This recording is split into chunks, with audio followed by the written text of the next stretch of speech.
70 laps is the distance. There are the stage brakes, 45 miles an hour pit road speed. And the Toyota Camry TRD pace car heads for pit road. We'll listen to Michael McDowell's spotter, Clayton Hughes. Here we go, green flag.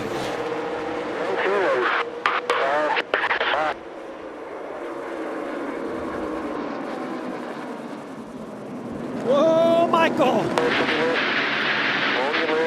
Oh, no.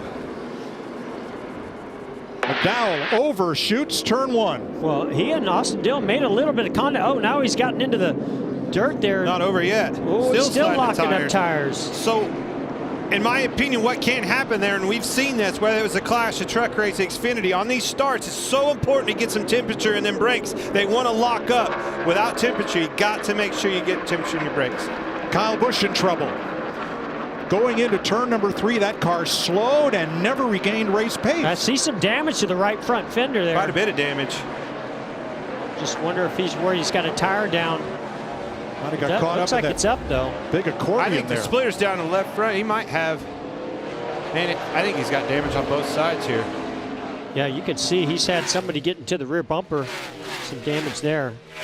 Meanwhile, up into the banking and turns. What's this, 7 and 8? Actually, NASCAR 1 and 2. Ross Chastain making a move to the outside of Joey Logano.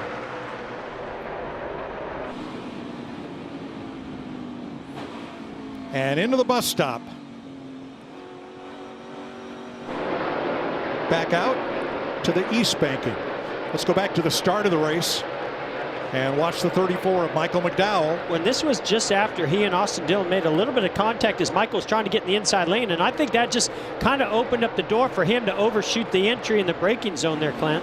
Yeah, and it also it's kind of what started the development of the 18. Everybody saw him go out, made adjustments for Michael to come back on. You see the 18 over there. They're 3 wide. Yeah. You can't go 3 wide. Quite a bit of he got into the 14 right there and off the racetrack on both sides. Boy, they don't give you much time to get ready for this deal. We got action everywhere. Michael McDowell here, he's got all sorts of trouble. And caution is out for debris. I'm wondering, could that that's be Michael's right front? I believe. locking that right front up, flat spot? We talked about that earlier in the show, Jeff. Yeah, you can't do that. You know, it's so easy to lose a tire. There's a lockup. Outside pole sitter Michael McDowell and Kyle Busch in trouble early.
The NASCAR Cup Series on Fox is sponsored by Ford. Built Ford proud. And by Credit One Bank, the official credit card of NASCAR. 70 laps, the total race distance, 1 lap complete, and we're under caution. Look at the damage to the right front on Kyle Busch. There is left rear damage on the 14 of Chase Briscoe. Watch Busch off to the right. Coming out of turn 2 here. In the grass, back on. More importantly, folded that front end under. Yeah, that splitter just digs that dirt and mud up, and all it takes is one wheel off in the wrong place, just like you see how much mud it flings in the air. That's also just pushing and caving in that splitter on that right front tire, and then the tire started locking up. And you never know. Every now and then you can get lucky with that, Mike. You've seen the 18 won the race, or excuse me, Gibbs won the race yesterday going through the grass in the in turn 1. Obviously, Kyle did. Jamie. So much for Kyle Busch trying to take it easy on those opening laps. As you saw there, the damage on the right front, they're trying to clear that. There was concern about the radiator, but Kyle said the water temps right now are consistent. They're on the fix-it clock right now, Regan. Michael Mcdowell, we saw him go straight in that first corner. They actually believed that tire was down before he even got to the corner. He felt something on the pace laps, didn't report it to the team. He thought it was just something normal. Unfortunately, it was not. The biggest challenge for these guys, as you see him working on the right side still, the splitter is completely gone on the right front of that race car. That's going to take downforce away and make it significantly harder to drive the rest of the day.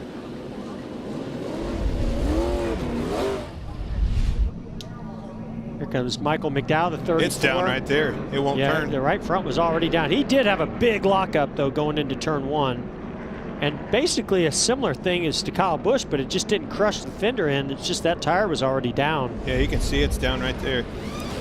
But that humbling splitter, sport, isn't it? That splitter is like a shovel when it gets to the dirt. Let's take a look at the braking zones here at Daytona. The high speed braking zones in red, the moderate speed in yellow here. And even though turn 1 isn't a high-speed braking zone on the starts, it's still cold brakes, cold tires. Seems like it pulls everybody in to lock tires up on even the initial starts. The bus stop, though, that's one where you really have to get that car slowed down from over 190 miles per hour. So let's check with our crew chief, Larry McReynolds. Well, you heard Jamie Little talking about the concern that Kyle Busch and his 18 team had as far as brakes, because those two places entering the chicane and the bus stop, 180 miles per hour down to 50 miles per hour. So how do they cool them? You have the plenum in the left front and the right front right there that the air goes through. And it goes through these 3 hoses right here, and it pumps air onto the brakes. There's also blowers in there. You see the arrows there. That's a blower right there that's also forcing air. Everything you can do to cool these brakes, you're going to have to do. I think that's one of the issues that they saw in the Busch Clash.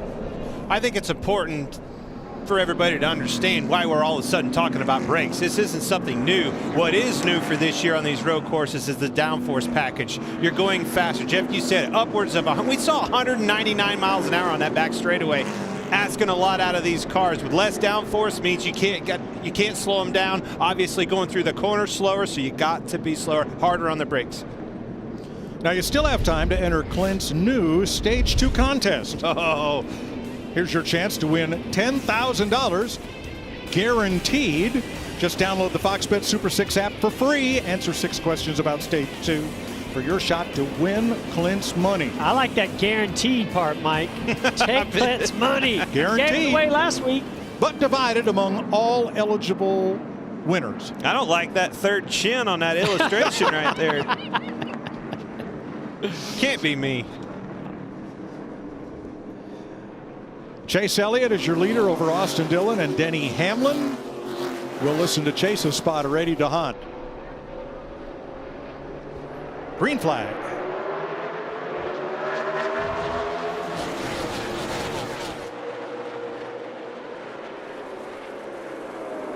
Quarter. Good. All clear. Double wide behind you. The 3's quarter panel. And all clear. All clear. All clear.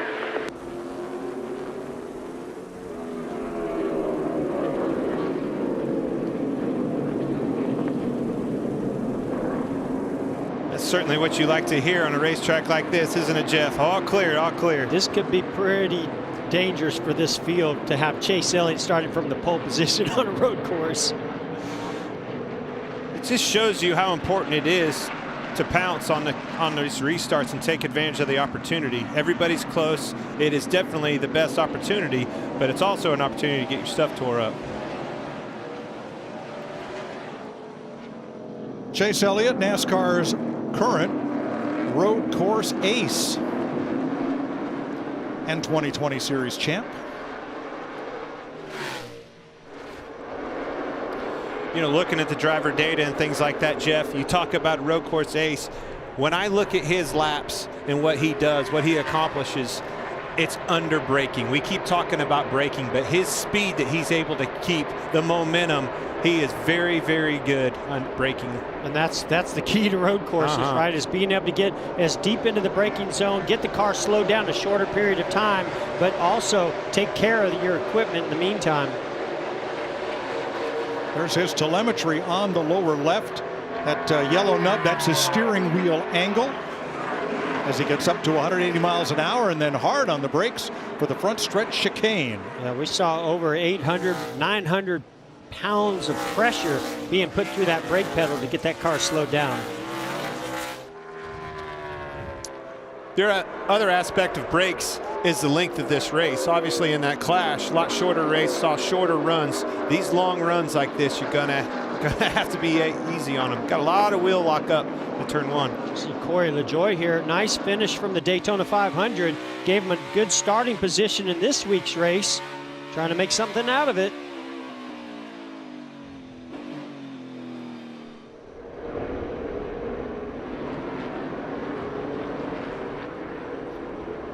Joey Logano has taken over third from Austin Dillon. Up into turn 5, that's the West Horseshoe. And it really isn't a 180, is it, Jeff? Well, it doesn't feel like it. When you look at it overhead, it is, but it does have a late apex. When you're driving it, and you can see here, as you're driving this corner, you kind of carry more speed into the entry, do a late apex, get a straight shot off before you go to that braking zone in turn 6. The exit of that corner is very tricky. Jamie? Talked to the 22 at Joey Logano before he got in the car, and he told me he's going to be super aggressive early here. He said if we're going to compete with that 9 of Chase Elliott, we need to make our moves early. He started 11th. He's up to 3rd right now. Really good short run speed. They hoped that they had better long run speed for this race today. Now look at the bus stop right there and there where they have added these turtles curbing to the 3rd and 4th portions of the bus stop, so the drivers didn't get off in the dirt and tear all that up and cause needless cautions. Well, I can promise you it's going to work. Those things do some damage. 6th place, Chastain and Kyle Larson. But Kyle Larson did a great job getting a wide entry into that chicane to get that run to the inside here. Ross Chastain. Oh. Now that is at the chicane, and there are a lot of cars taking evasive action there. Mcdowell, one of them, Anthony Alfredo. Chase Briscoe. And I think Briscoe was the first. Was he the first to spin, or was he the last to spin there? No caution. We stay green. Plenty of time to regroup. Just be smooth. I was just going to, he took the words right out of my mouth. Right. He's got a long way to go here. You know, plenty of laps, a little hot and hard to go a lap down here before this the end of this stage ends. 5 of 16 laps complete. And here is Chase Briscoe.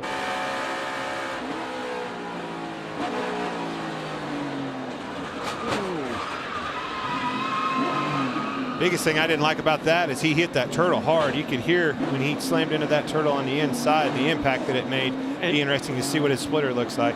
And you could hear he realized that, I think that was Bubba Wallace possibly, to the outside. Yeah, just wasn't going to give him the room. And as soon as he realized that, he got on the brakes just a little bit harder, and boom, immediately the wheel hop started. Did you hear it? You can hear the wheel hop, ladies and gentlemen. You hear us talk about that a lot. You can actually hear it inside the car. 5 complete, and Chase Elliott, NASCAR's road course ringer, is out in front by 2.7 seconds.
NASCAR Cup Racing on Fox is sponsored by Progressive Insurance. Save when you bundle auto, home, or motorcycle insurance. And by Toyota. Let's go places. Chase Elliott leading Denny Hamlin's Toyota. We broke the track into 4 sectors. Section 1 into the infield. Alan Johnson wrote a book in 1969, Driving in Competition. He says the most important corner is the one that leads onto the longest straightaway for any road course. And here that would be turn 6, leading out around the west banking and all the way to the bus stop. And into one of the biggest braking zones also, Mike. And here it breaks down those top 5 fastest in that sector 3. You see why Chase Elliott's out in front and pulling away, because he's really fast by about 3/10 in that sector.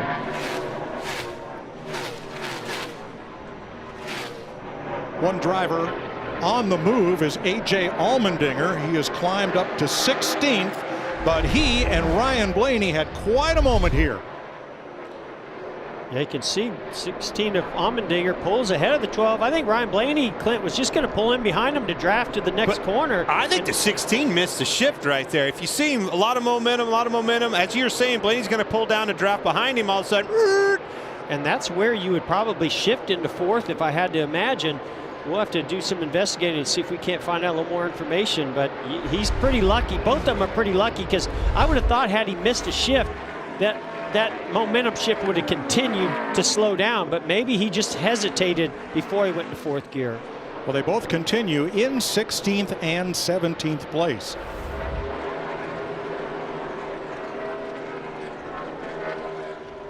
Chase Elliott now up by 4.9 on Denny Hamlin.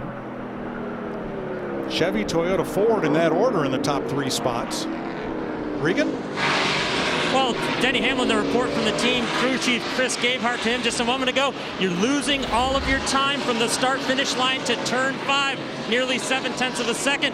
Very detailed information. They've got this information on the pit boxes. They can give it directly to the driver. Such a big help on these road courses. I've asked that a lot. You know, if you guys see anything, I'll tell them before the race. If you see me off, don't let me make that mistake all race long. Let me try to adjust it and address it so I can find some speed in those sectors, those areas that we're talking about. Yeah, there's nothing better than having some kind of accurate information that can tell you where you need to pick up the pace. And then you might go try to attack that area and go, guys, I don't have a car that can do that, so you're going to have to help me out. Kyle Larson in 5th. Logano was 3rd. Austin Dillon 4th. And here's Kyle Busch. He's up 14 positions after. Well, pretty lucky that the caution came out. We saw a tire that came out onto the racetrack from Michael McDowell's car. That brought out the caution. That allowed them to make some significant, fixes on this car and be able to get it back out on the racetrack. And actually that fender, that piece of the fender that's gone, that's not going to hurt him too much because the splitter's still intact. Well, for the most part. It's well, you saw the right front fender on the 22 yesterday at Austin Cindric. It was completely gone, and he drove up through the field and almost won the race. That's called cooling that right front tire, and it loves it. And that positions gained is since the restart. Kyle gets another one, passing Ricky Stenhouse. Now another 2 cars back is going to be Michael McDowell, our outside pole sitter and Daytona 500 winner. Had a lot of open wheel experience. He was the Star Mazda champion in 2004. Had a couple of starts in Champ Car. And then 8 starts on this course, including 6 Rolex 24-hour races in IMSA. Just shows you how hard the competition is in this race. I mean, you had the Daytona, last week's Daytona 500 winner go out on the first lap with damage, obviously, and then the 18 wins the Busch Clash, comes, wrecks on the first lap, has got damage, is struggling the rest of the race. Crazy how humbling this sport is. You know, I've been watching Austin Dillon in that 3 car. He started up there in the 3rd position. Remember, Austin did not run the race in August here. Kaz Gralla drove the 3 car because Austin had tested positive for COVID. Austin has never had a top 15 finish in a cup race on a road course. Here he's sitting there running inside the top 5. Here's the guy I'm looking at, Larry, is Mark Truex Jr. that just blew by Kyle Larson. Man, this car is on a run. Coming from 19th, just went into 5th. Working lap 10 of 16 in stage 1 at Daytona. We'll take you Fox side by side so you don't miss a minute.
Brad Keselowski locked it up in the front stretch chicane.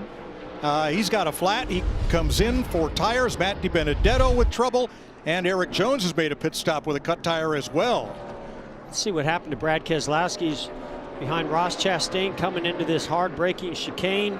Ooh, man, it's like the car just didn't slow down. I don't know if he started locking up right away or if it was a brake issue there, Clint. I think Ross Chastain was actually surprised him a little bit on how quick he got on the gas and almost run him over. Had to lock the brakes up. The left front was down on Keselowski's car. Well, he locked it up for a long time. True. And we're under caution. Matt DiBenedetto has ripped the right rear tire completely off of his Wood Brothers 21. And that's what brought out the caution. See debris on the track there. You know, these road course races, they just don't disappoint. They just, all kinds of chaos and action happening all over the track. Just got the word from Los Angeles. No more rental cars for you two. You're going to be chauffeured from here on out. Mine was in Jeff's name. Oh, I think that's fixable, Mike. A little too realistic, fellas. Jeff, yours caught on fire. It literally caught on fire. I don't know if I've ever had that much fun doing a box shoot. Hey, these guys are doing a good job of tearing stuff up. That car right there is tore up. Ooh. I can see him in there. Yeah, he cut down a right rear and had to ride it all the way around to pit road. And that flailing tire, it certainly did the damage. Yeah, you know, NASCAR's going to make you do a lot of repairs there to make sure that. From experience, Jeff, and you felt this, you knock those crush panels out on any kind of side, that baby's going to be hot and loud in there. Guys, I can't imagine that pit road, it should be a busy place. You heard Martin Truex Jr. talking about the give up, the fall off. They had fallen off since the start of the race, somewhere around 4 to 4.5 seconds to give up. So I do think they will all be here. Yeah, Larry, and I think our leader, Chase Elliott, I think he used up his equipment there because we saw some cars like Martin Truex Jr. further back that were gaining on him. And here they come to pit road. Almost everybody. Jamie. Joey Logano in the 22 made up some good ground. He told me it's all about keeping those tires in the back with good grip, taking care of those tires, and he said he's already struggling for rear grip. They're going to make an air pressure adjustment. He's a little tight. The 3 of Austin Dillon doing a nice job keeping it in the top 5. Air pressure adjustment and track bar for him. Regan. Well, 19 of Martin Truex Jr. still has yet to hit the bus stop chicane like he wants to. Feels like he's got a lot of room to gain speed over there. Fast race car right now, though. And on the right, the 9 of Chase Elliott, your leader. That race car needs a little bit of drive off. It means when he hits the gas, the rear tires spin too much. So here's your Ram race off pit road. Elliott, Hamlin, Logano hold their positions. Oh, there's a loose wheel out in the ball field. To the left of pit road. Kurt Busch picks up 2, so does Kevin Harvick. And how about Cody Ware?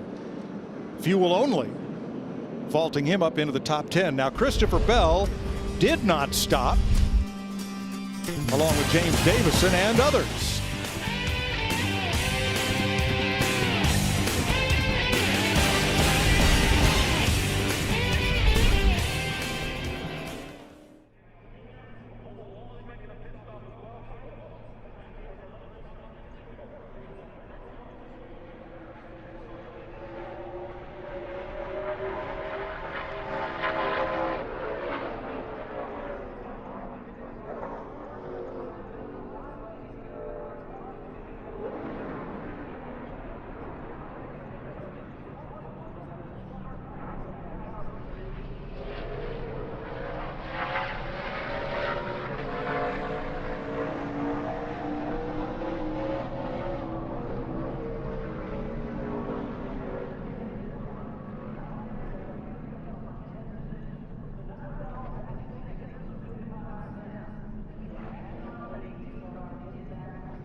Welcome back to Daytona. Ross Chastain avoids the tire rolling out onto pit road. That came from the 24 of William Byron. The 8 of Tyler Reddick also had an uncontrolled tire, so they will restart tail end of the field. Now Christopher Bell did not pit, so he's going to restart on the front row on worn tires next to Chase Elliott on new tires. Front row. So Mike, actually Brad Keselowski's up there. It worked out perfect for him. He was on pit road getting those 4 tires before pit road was closed, so he's up there on the front row. And here we go. So important to not overdrive this first corner for Christopher Bell. Green flag. And so hard not to do it, Clint, because he's got fresh tires and Chase Elliott right behind him.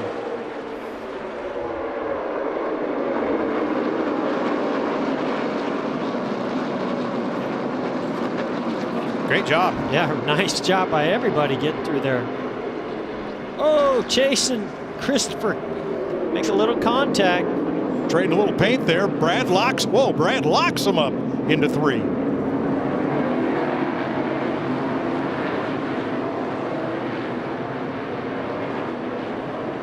Race is Brad's off in the grass. He's gonna. Man, that was so close. Payback coming. He will show his displeasure here. Man, I don't know how many sets of tires the 2's going to have left after all these lockups. I think that was very wise of Christopher Bell to take a wide entry into turn 5 there and leave plenty of room on the inside. Yeah, you're setting up for the kink. You need to be as wide there as you possibly can, but you got to leave a little room for somebody who's outside of you like Brad Keselowski was. So lucky that didn't dig in like the 18, like so many cars we've seen all week long.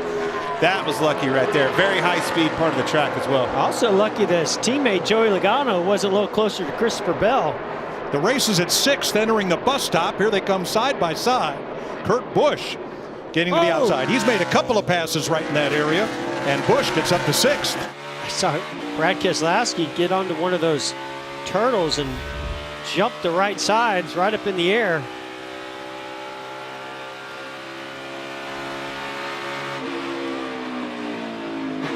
Front stretch chicane. Ooh, here's some lockup there by Kurt Busch.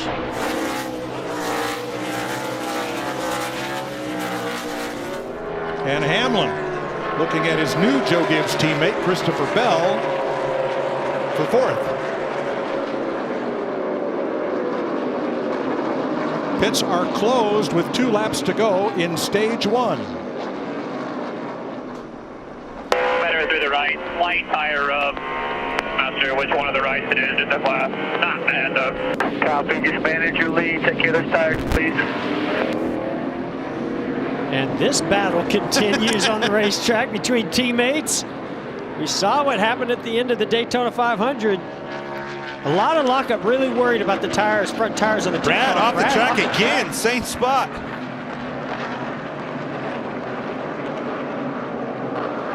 Second, third, and 4th here. With a lap and a half to go in stage 1.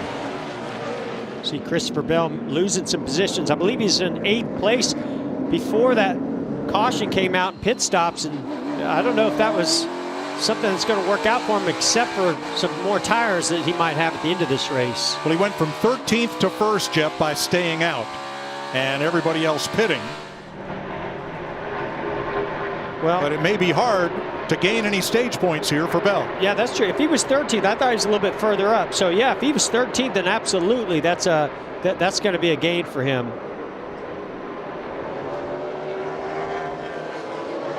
Martin Truex in 9th, right behind him, and Kevin Harvick in 10th. When you pop that right front up and over that turtle, what does that do? Well, it upsets your car, but moreover, you can see right there, you're kind of following suit of the car in front of you. Pretty blind, hard to see those turtles, and that was a perfect example of what I'm talking about. The 20 car, Christopher Bell, hit it, and following perfect suit right behind him, Truex hits it as well. And that was just a picture-perfect way to pass in that chicane by Martin Truex Jr. on Christopher Bell.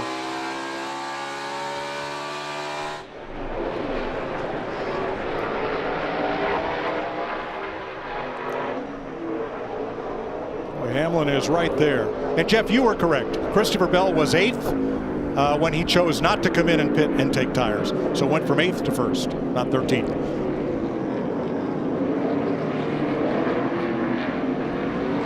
Tell you what, Brad's so elbows are up today. He's got a little chip on his shoulder, I believe. Well, of all the drivers in this race that have a NASCAR Cup championship, only one has not run on a road course, and that's driver number 2, Brad Keselowski. And it hasn't been from a lack of effort or some good runs. He's finished second, I believe, 3 times on road courses. Denny Hamlin making that move on Brad.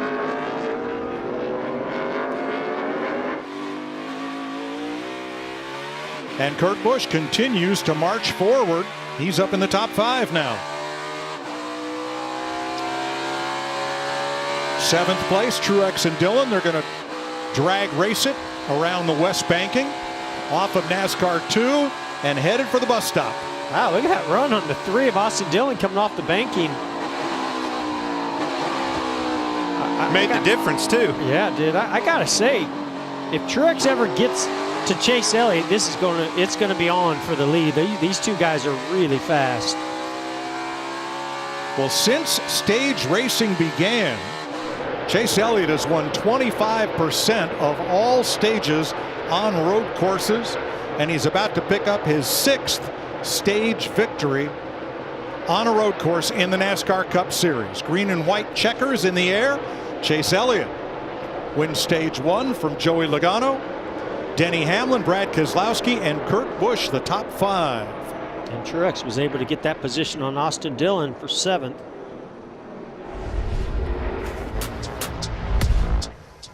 Chase Elliott picking up right where he left off on the road courses.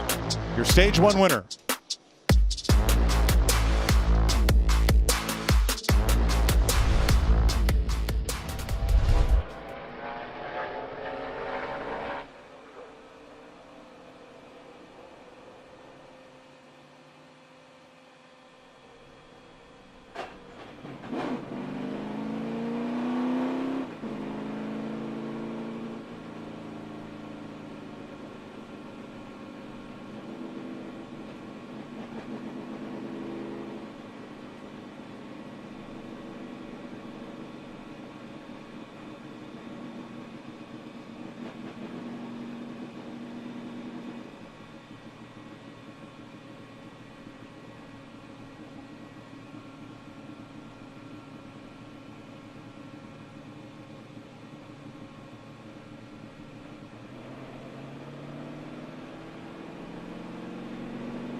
Saturday, former super middleweight world champ, the Dog Durrell, returns and will face off against the rising Shut It Down Davis.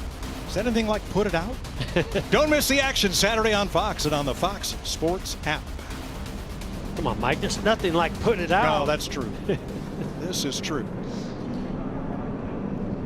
Larry thinks there won't be many takers up front as the pits are now open. There's your stage 1 winner, Chase Elliott.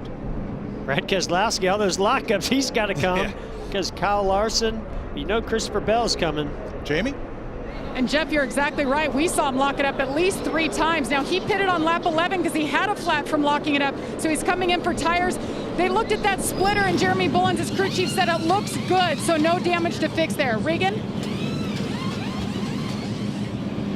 Well, Kyle Larson in the 5 car, a very good run so far for him. This is his first time in a stock car on this racetrack, so he's been trying to learn as he's been going. Right now, things are going good inside of his car.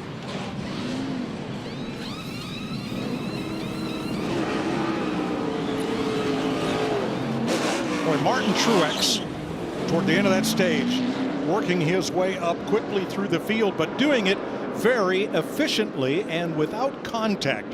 Look at this pass in the chicane on Austin Dillon. Yeah, you can see he's, 2 car lengths back.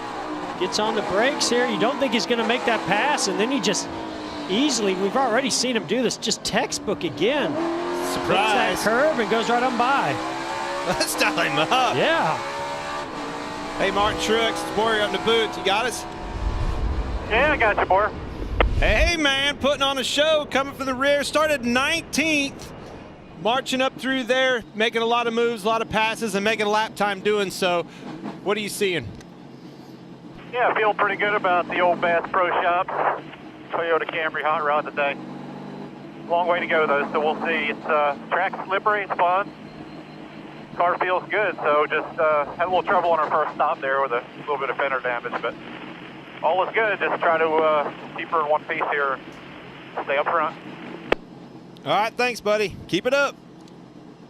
Yeah, that's good. We were wondering what happened on that first pit stop, fender damage. So Martin Truex Jr. will restart 5th for stage number 2.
Tonight, the premiere of Cherry's Wild.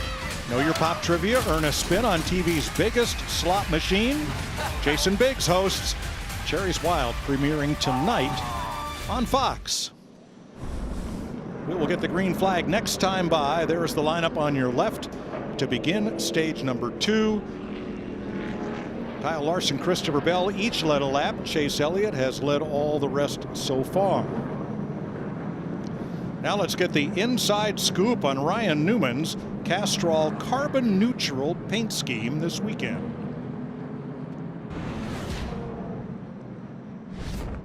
Hi, this is Ryan Newman, and I'm excited to announce that Roush Fenway Racing has become the first carbon-neutral NASCAR team powered by Castrol. The partnership designed to help the team better manage its greenhouse gas emissions by tracking, quantifying, and reducing those emissions, and offsetting the balance with high-quality carbon offsets. And to celebrate reaching our carbon-neutral goal, check out my special paint scheme today. Looks fast, right?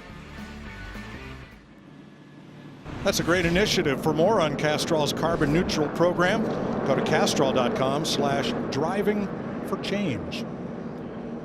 Want to send our sympathies out to all of those affected by the storms across America, especially those people in Texas struggling for water and for power.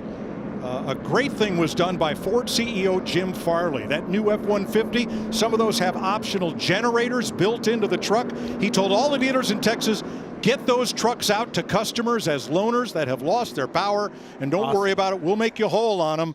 What a wonderful gesture. Very cool. Very cool. Boy, there's a big need for that. Let's check in with Jamie. Well, Ryan Blaney making his 200th start today. Started back in 27th. He hasn't made up much ground. He's 23rd right now. His crew chief Todd Gordon told me they wanted to be cautiously aggressive today. Not aggressive like we saw him in the Clash. Take care of your equipment early. They're doing exactly what they set out to do. He said he's lacking turn and drive off, so they tried to fix that on this last stop.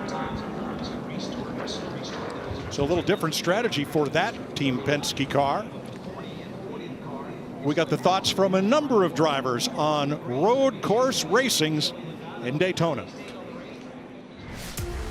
Usually it was like, all right, let's get through Daytona and then your season kind of starts. But having the road course right after is going to be another toss-up. The unknowns of it last time was the craziest thing. Having no practice laps, no qualifying laps, and then just hitting the race was difficult, but at the same time, it was really rewarding whenever you could go out there and run well.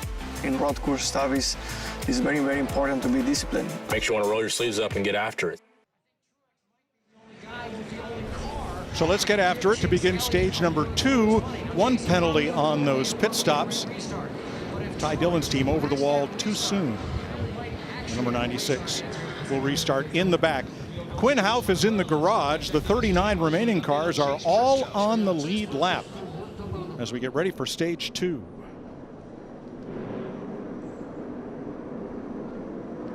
All I can think of as we get ready to take this restart is what's going to happen next. Yeah.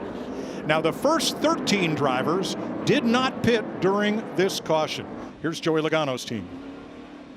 Watching back there, I can't see all the lap times, but it looks like it's probably the 9 and 19, 11 or us right now. 19 is pretty good out back, yeah. He was catching me really quick, it seems like. Out of the front stretch chicane. Pace car dives to pit road, and here they come to the Geico restart zone.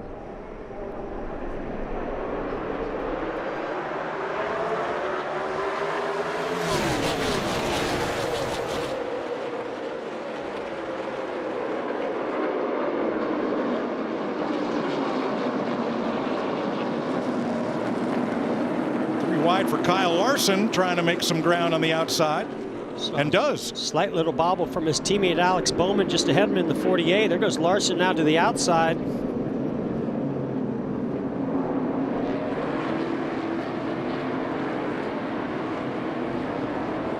It's getting smoother. Yeah. It's definitely getting smoother.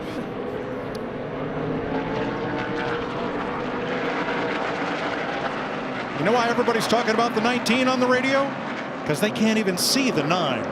Chase Elliott's led every green flag lap today, and again is pulling away as second is the battle here.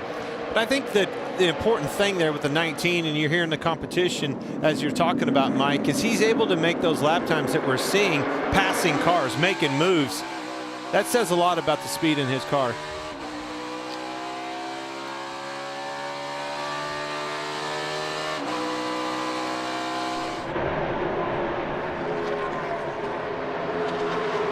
Cole Custer's moved up well. Now here's Larson drawing a bead to the outside, Byron to the inside. Into the bus stop.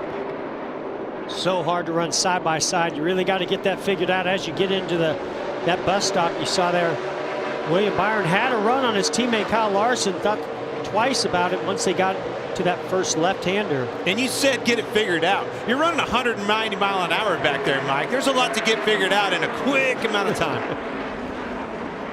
Look who's right in front of that group, but A.J. Allmendinger has worked his way up to 6th place. Jamie?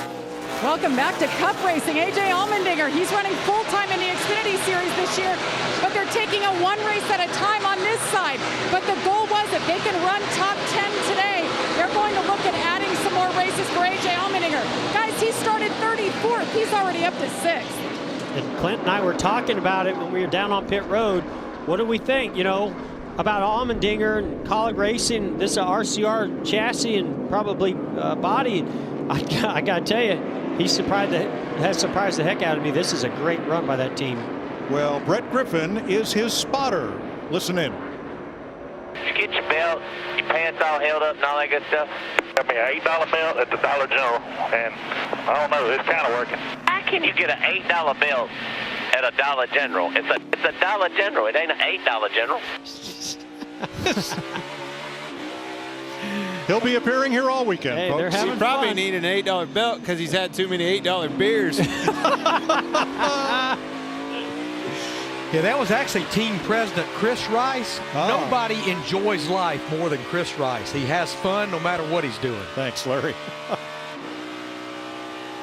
And back to what you were talking about with AJ, Jeff, I think this is a wonderful opportunity to utilize him. If I'm RCR, we all know that they have an alliance there. I'm going to use him as much as I can to test for my organization going forward into these road courses. Teammates, Buescher and Newman, who on the outside has to give way to those two cars on the inside for the bus stop. Well, they didn't have to give way, but it was the right thing to do. Yes. Yes. Check and see how Kevin Harvick's doing. Not necessarily I don't know how he feels about this racetrack, but after the way the last couple road course races have gone for him at this track, I would imagine it's probably not his favorite place. But, certainly hasn't been good to him. But you know, this guy, he's one of those that he gets focused on something, he takes on a challenge head on and is able to conquer it. So see how he makes improvements on basically what's happened the last couple of times. He's racing right where he restarted, 15th.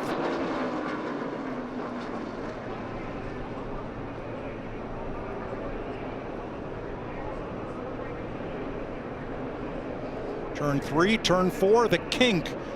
Just a slight left-hander there. Tough place to pass, but a good place to set up a pass where the leader is now at turn 5.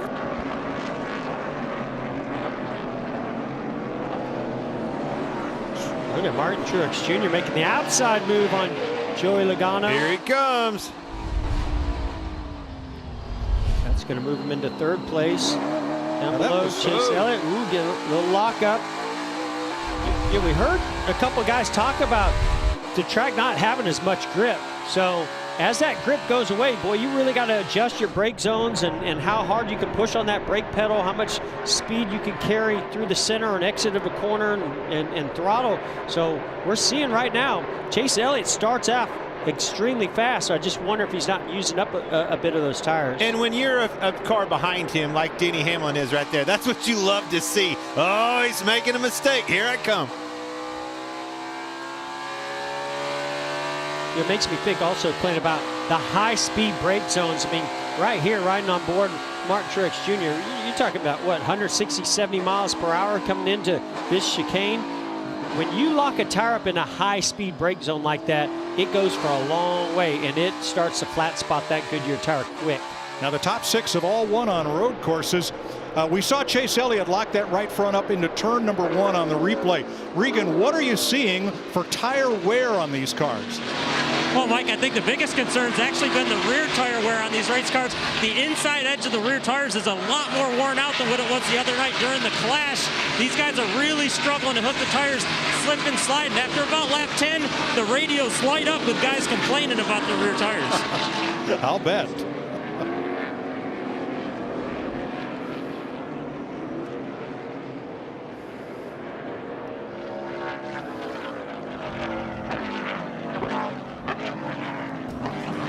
.22 laps complete, working lap 7 of 18 in stage 2. Chase Elliott's led every green flag lap so far. Doing it just like that. And then he got into it.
The NASCAR Cup Series on Fox is sponsored by Credit One Bank, the official credit card of NASCAR. Chase Elliott coming around to complete lap 24 from our aerial coverage provided by Goodyear. For those who push the limits of possibility, Goodyear, more driven. Denny Hamlin second, Martin Truex, Joey Logano, and A.J. Allmendinger. Your top 5 right now. Let's check in on our Win Clint's Cash contest and see who's the driver most likely to gain the most positions in this stage. It's going to be interesting how that's changed within this stage. Remember, it's stage 2. We know Martin Truex has come up through the field, but he's already there to the start of this. What do you think there, Jeff? Yeah, I mean, That's a tie. There's no tie in racing. Did you see that option? I thought we'd be looking at Blaney for that one, but well, right now Blaney is +3 and Harvick is +4, but we still got a ways to go. Watch the 2, Brad Keselowski, having an eventful day. Oh man, you know, that wasn't a lockup that time. I'm wondering if he's experiencing brake fade already. I swear. That's the second time in that bus stop already. I swear the last issue he had was something that had to do with some brake fade also. Guys, he missed it twice in the race in August back there on the bus stop. I'd be backing up my braking mark a little bit. Maybe Regan needs to give him one of those maps. Teammates tightening it up for second place here. The Joe Gibbs Toyotas of Hamlin and Truex. Into the backstretch.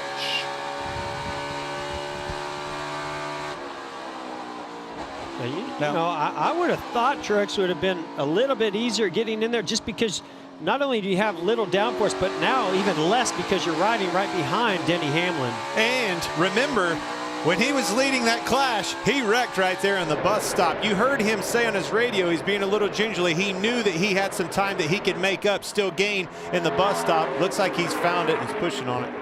In 1981 in Formula One, Spa, Belgium, they needed to add a chicane just before the pit entrance. And Spa, the circuit, was public roads.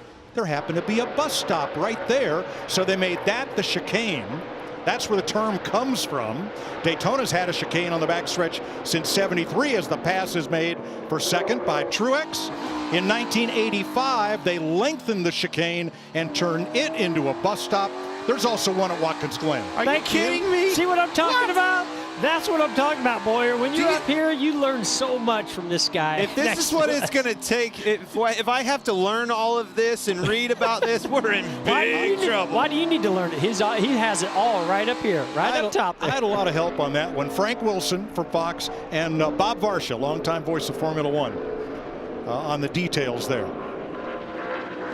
A.J. Allmendinger running fifth and wanting fourth. That's Joey Logano's position. Man, what a great run by A.J. Allmendinger. I knew he's a great road racer. I just wasn't sure, you know, if Colin could get him a race car and be able to have the pit stops to be able to keep up with some of the best teams in the Cup Series. Well, you know, that group does such a good job on Saturdays in the Xfinity Series, always up front and competing for wins on these road courses.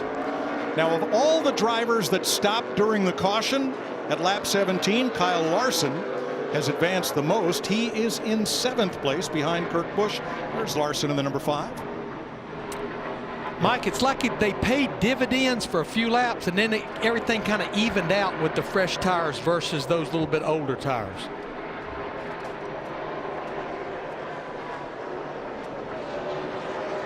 Now, last Sunday at the finish of the 500, we said the finish is set when they hit the button for the caution, and that is true.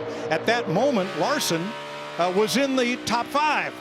But, however, there is always a however, and the however is you must maintain at least pace car speed all the way to the start finish line. We called that to Paul Harvey. He didn't do that, did he, Mike? No, he actually spun out after the camera. Yeah, he was in the middle of spinning out. He was spinning out back in turn 3. The rest of the story.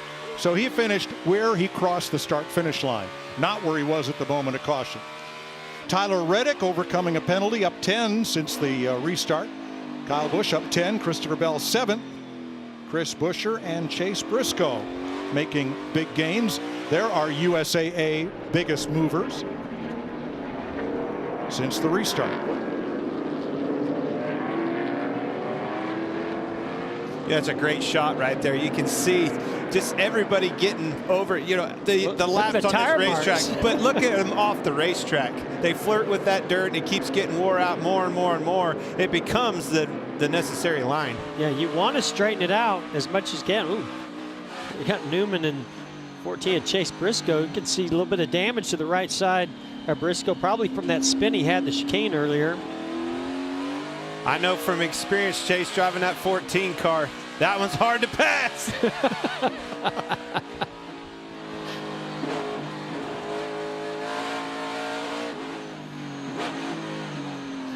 Chase is probably going to come on the radio and say, hey, can somebody tell Newman that Boyer's not in this car anymore? It's a great, I love this corner right here. This is one when I thought about this race coming up beforehand, before the season started, I wouldn't have had turn 6 right here pinpointed as a place to pass. Throughout the course of all these races, we've seen a ton of passing going on, setting them up in 5 and making a pass at 6.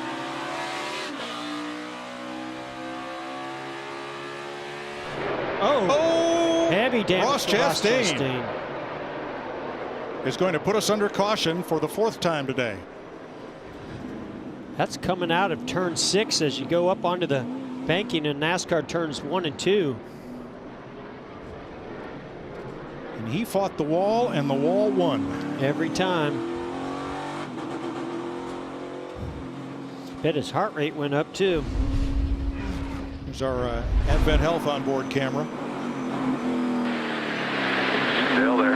Clear. Thinking there was a crossover right here. Quarter. I'm thinking there was some help with that I one, believe Jeff. you're right. Chastain was 20th. And yes, it appears those cars were close enough for there to been contact. Yeah, when it jumps sideways that quick, that's usually the case. Might be some red paint on the front of that machine. Right about there. You know, right edge of the what grill. I saw there, Jeff, is you could see him on the outside, probably did the crossover, got a run back on him, being able to put the power down and got into the back of him. I don't know. It's always interesting to look back and see what all brought maybe into that. you're right. I think he was trying to make the crossover, get to the inside. Maybe there just wasn't quite enough room. They made contact. And now he's got a problem because he needs to get back to pit road as quickly as he can, but he can't get back too quickly or that tire's going to come apart and tear the car apart. The damage you have right now might be repairable. If you come back and shred that tire and rip the fenders off of it, then you're done. Tyler Reddick has stopped just past start finish here. And Chastain has made it back to his pits without further damage. Push truck is coming out to Reddick's aid, but he is pulled away.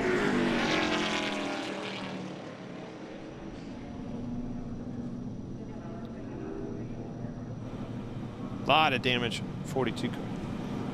But how strong are these cars that he made it all the way back around after a hit like that? Yeah, but you saw the wheel shaking in his hands. Its suspension's damaged big time.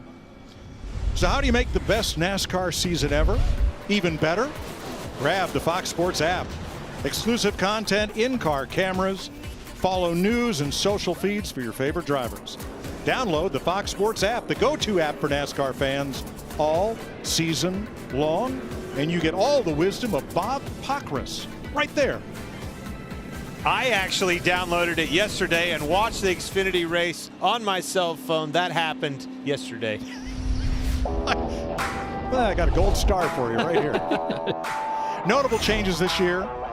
We go from 2 to 7 road race courses, including that one, Austin, Texas.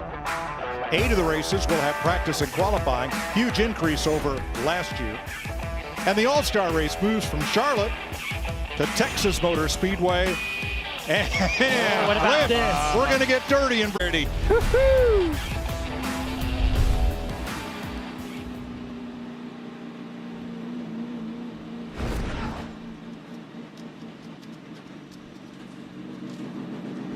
Oh, I'm afraid they're going to be a little dirtier than that. That lens, you mean? Then this lens and our Fox car. Oh, how cool is this? Oh, have you guys been iRacing again? I will be getting on that tonight, as a matter of fact. All right.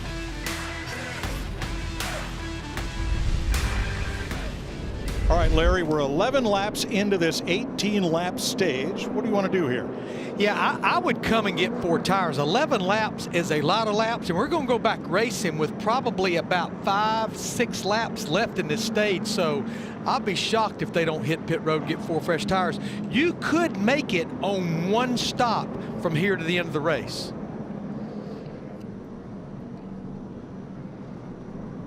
Feeding time, boys. Here they come.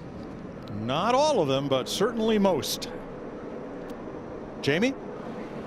Joey Logano said that the rear tires are just giving up so much, and the fronts are as well. And he said, hard to tell if we were any better that run. 4 tires here. They said they can't tighten them up anymore, or he wouldn't be able to turn. Regan. Well, Martin Truex Jr. was right on the edge of his pit window right there. They decided to come. They felt like all the leaders would. His left turns just a little bit worse than what they wanted. The 9 car of Chase Elliott on the right-hand side of your screen. He needs more front turn with that car on old tires. The tires were giving up too much for him.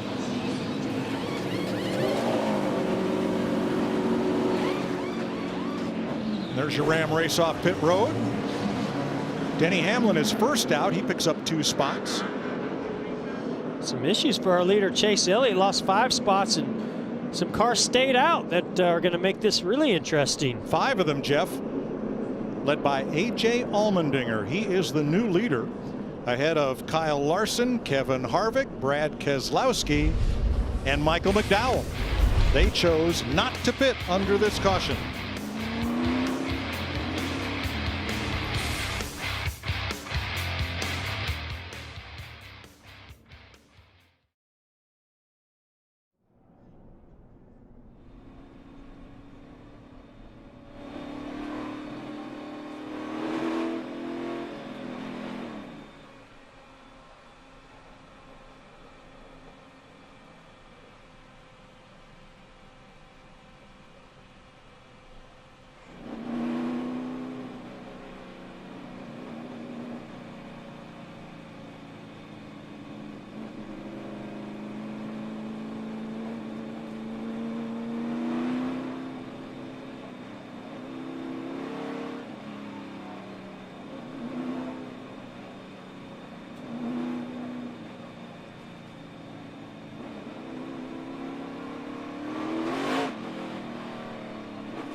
Welcome back to the Daytona Road Course race on Fox, brought to you by NASCAR's premier partners.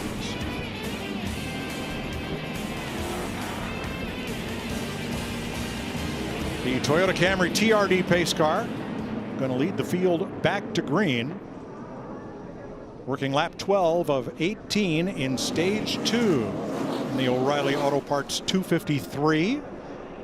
And here they come, A.J. Allmendinger, Kyle Larson, Kevin Harvick, Brad Keselowski, and we're going to listen to Allmendinger's spotter, Brett Griffin. All clear. Clear by half, clear by one, clear by one, clear by one, clear by one, clear by one. All clear, man, all clear on the exit. 2 wide behind you, no pressure. Clear by 2. Great restart there. 1 back, half back, quarter back looking left, outside bumper. Barely bumper, back to clear, trying to cross you over. All clear, man. All clear by 1. Good by 1.5. Good by 2. Still 2. A.J. Allmendinger is about to become the first driver, perhaps, to lead a green flag lap here, not named Chase Elliott. Big lockup by Kurt Busch going into turn 5. But look at Denny Hamlin making good of those fresh new Goodyear tires, already up to 3rd, going to 2nd here around Kevin Harvick. And that was Brad Keselowski off and back on coming out of turn 5. Chase Elliott restarted back about 14th or so because of trouble on the right front on his pit stop. Let's look at Martin Truex's restart. There he is. Remember that double yellow line. You can go below that double yellow line here on the road course at Daytona, unlike on the oval. Boy, just perfect move there around Michael McDowell. Ty Gibbs actually made that move, same move yesterday in that Xfinity race. Ultimately, what put him in a position to win the race.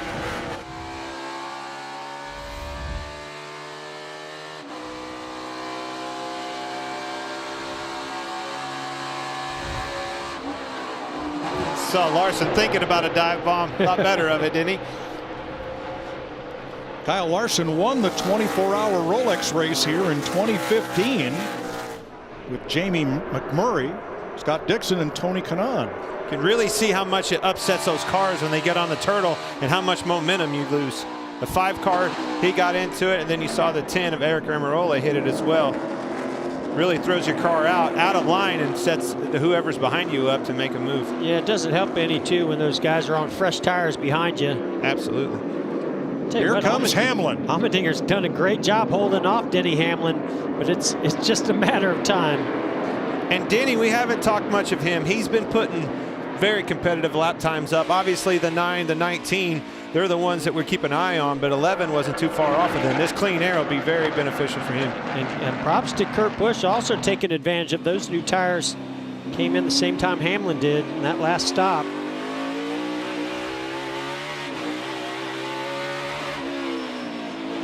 Allmendinger going to squeeze Kurt Busch to the outside. See if he crosses under, coming up onto the banking. Right there's where you hope new tires is going to be your advantage to be able to put the throttle down and get a run. But even with new tires, you could hear how much wheel spinning was for Kurt Busch.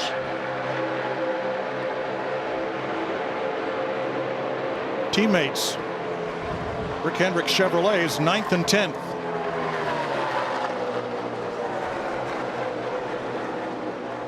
And behind them, Cole Custer.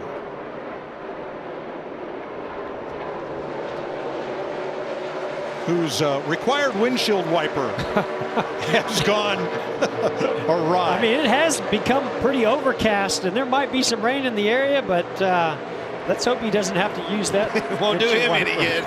No. Somebody's going to claim the arrow is better when it's that way.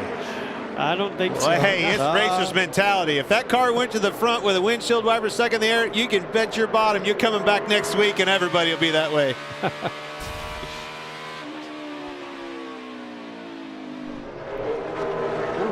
Bubba Wallace with some big damage coming to pit road. Slid a tire, saw the smoke go up. Big lockup. But he also already has some damage in the left front. Absolutely. A lot of damage. Reminds me a lot of what happened to Kyle Busch earlier in this race.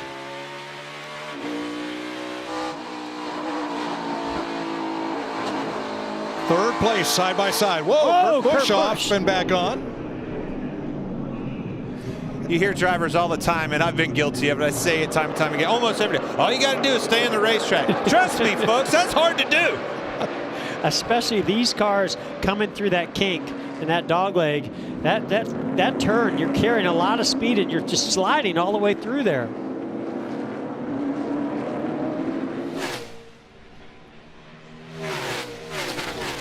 And Chase Elliott up to 8th. Okay, 7th. Teammate William Byron. Definitely not the snapshot of what he's had and experience. He's finally, he's having to make some moves, make passes. Definitely a different snapshot of what he had earlier in the race. Right now, he's just hoping Kurt Busch holds up Martin Truex a little bit longer.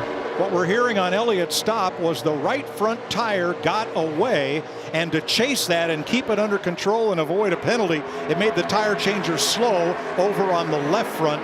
That's how he lost all those positions. Pit stops are so orchestrated. Everything has to flow and be executed perfectly.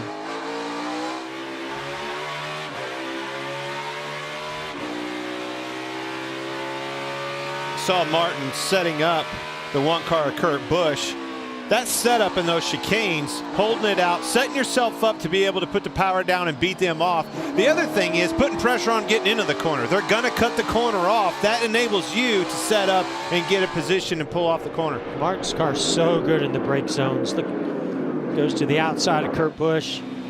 Probably not going to complete it here. Maybe do the crossover. Joey Logano doesn't have something to say with that.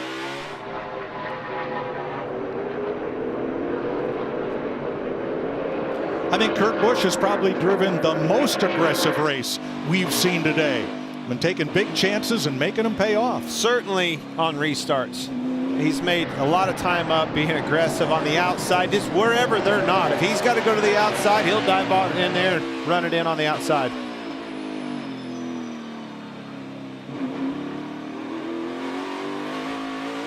This is where Martin's so strong. He's able to cut the corner there and really accelerate off the corner. He's going to get to the inside of Kurt Busch here. Now can he complete the pass as they get to the bus stop? And you've been in my ear this whole race is how much he's so fast off of turn 6, how he's able to do that. Almost to the fact where you think he's got a different gear in his car. But then he loses so much speed as he goes to 4th gear. It's like they've got something geared, but it doesn't pay off when he goes to 4th gear, because you see right there, Kurt Busch was able to drive back by him. That was a massive difference right there. It's almost like he had trouble.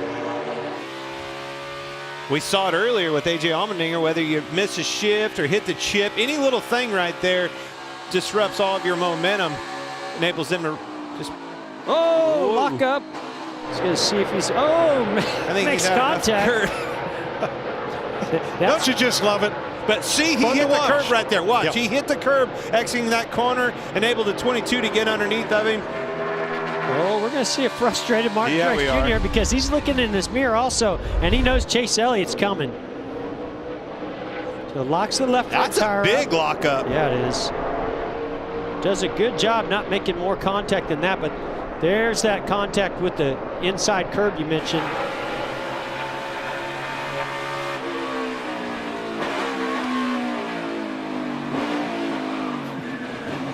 Whoa. Caused a little wheel hop by Kurt Busch when that contact was made. Is that the kind of contact that you know it's coming? So you're planning for that counter steer when he gets into the back of you? And Mike, we've seen where Martin Truex Jr. has been making this outside move coming into that chicane and doing it so well. That time, Kurt knew it was coming. He moved to the outside and he had to go to the inside. But, oh, look what's happening now. The 9 of Chase Elliott is there. Yeah, Christopher Bell got past Truex, and here's Chase. Yeah, I wonder if Truex now has an issue because of that lockup, if he's gotten a vibration from the flat-spotted left front. He's definitely nervous, I can promise you that. Whether it's causing his car lose grip or have troubles. Regan. Well, Martin came on the radio immediately after that lockup, and he said it messed up the tire. He could feel it instantly. So, Clint, Jeff, you know what that feels like. That wheel shake is a pain in the butt. Well, it ain't just a pain in the butt. It's nerve-wracking. When it's bad enough, it's flat-spotted enough that it's vibrating the car. What comes after that 9 times out of 10? Well, yeah, it's just a matter of time before it comes apart. But also, it makes it a lot easier the next braking zone to lock up again. It finds that flat spot and a lock up again. Denny Hamlin, who won both stages in the 500 last Sunday here at Daytona, won stage 2 in this race last year and finished second on the road course. He's going to take his Toyota to the stage 2 win. Side by side for second. Maybe Kurt Busch got it from Logano. Bell and Truex the top 5. Elliott, Byron, Custer, Allmendinger, and Kyle Busch all got stage points here in stage 2. How close was it? Ooh. Okay. I really Kurt thought Busch. Logano had him, but no. Kurt Busch. Denny Hamlin is your stage 2 winner.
Here's a look at Denny Hamlin through the years of NASCAR on Fox.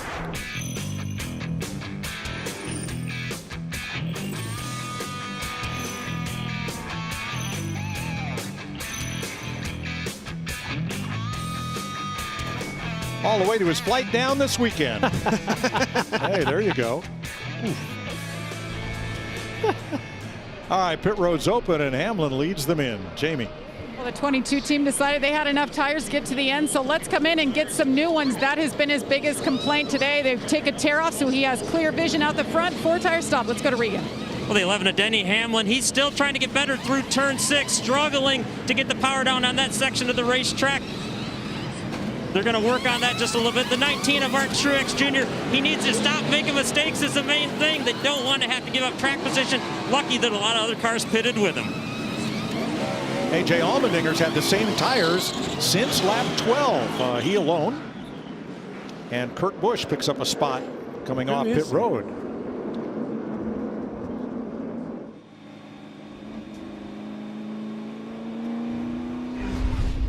Here's the race off pit road. Busch, Hamlin, Elliott, Bell. How about we dial up Denny Hamlin, Stage 2 winner. Hey, Denny Hamlin, Jeff up here in the Fox Sports booth. You got me? Like, you got to give me a little. Let's let him finish that conversation, get back to him. Hey, Denny, Jeff up in the Fox Sports booth. You got me? 10-4. Well, man, we've seen you own this place on the oval for the Daytona 500. You own that Stage 2. What do you think? Should I pick you for this final run to the finish?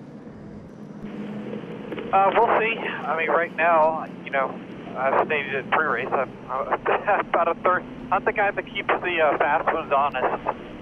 But I mean, I think that we're in the hunt. We're getting closer. Again, we're not going to get. You know, I'm not going to get gobs better speed here in the next 30 laps, but you know, it's a process. All right, man. Well, thanks for talking to us. Looking good out there. It's a heck of a race from up here, so keep it going. 10-4. Denny Hamlin, Stage 2 winner. 35 laps to go in Daytona.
Some additional video is surfaced on social media of Clint and Jeff's drive to the booth during pre-race.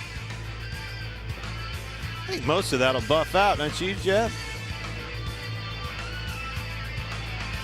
Wow, you got some air. Thanks to the folks at Hendrick Performance for providing the cars and the rollback to pick up the pieces afterward. There's B-roll that can live on forever from yesterday being out there. All right, let's have a look at what's ahead on Race Up this week, presented by Wendy's. This week on NASCAR Race Up, presented by Wendy's, we see whose luck has turned right around and who's left in the dust in our road course radioactive. And we hear from the Cup, Xfinity, and Camping World Truck Series winners in Winners Weekend. That's all this week on NASCAR Race Up. Weeknights 6 p.m. Eastern, only on FS1. Well, they'll have a busy week. Ben Rhodes with the twofer in the Camping World Truck Series. And how about Ty Gibbs? First time he'd ever raced at a NASCAR National Series, and he flies the W last night in the Xfinity race. That was impressive. I mean, he was going up against some great competitors. But earned it. And earned it. I mean, made moves, made passes, a huge save, and when he got in the dirt on one of those last restarts. Now let's check in with Jamie McMurray in our Charlotte studio. Yeah, that's right. We're going to pull up the iMap. The track map? Yeah, that's right. And what's going on with turn 6, Jamie? Well, we said turn 1 was going to have a lot of action, but turn 6 has kind of been that place today. We saw the issue with Ross Chastain where it looked like Ryan Blaney maybe got into him just a little bit and loses control, gets into the outside wall. The other thing, and Jeff and Clint have talked about this, Shannon, is that Martin Truex Jr. is really good on the exit of turn 6. But then if you watch, he's not able to complete the pass. Kurt Busch is able to get back by him. Looks like Clint's on board from the rental. Back to you, Mike. I love your virtual track there. Wish you had some slot cars to race around it. So there on the right is turn 1, and on the left turn 6, and the exit back up onto the super speedway.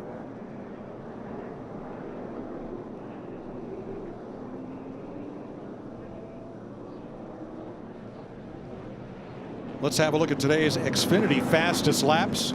Chase Elliott, Denny Hamlin, Martin Truex, Joey Logano, Kyle Busch. Good chance your race winner comes from that fivesome right there.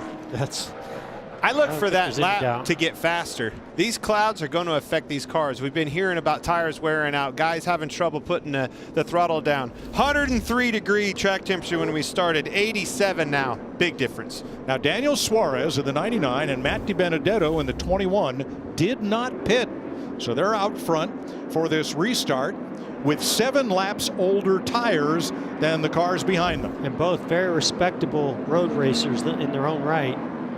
Although I look at the right rear of Matt DiBenedetto, I'm not sure how good that car is going to be handling. That happened early. A.J. Allmendinger too fast entering. Has to restart at the back. Costly mistake. Be fun to watch, though, for us. Yeah. All right, here they come to the Geico Restart Zone. Stage 3. It'll be 33 laps to go when they get to the line.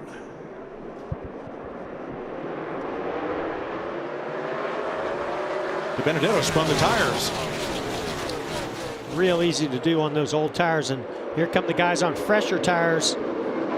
We talked about the aggression of Kurt Busch on these restarts. You know, right here, here comes Christopher Bell coming through there.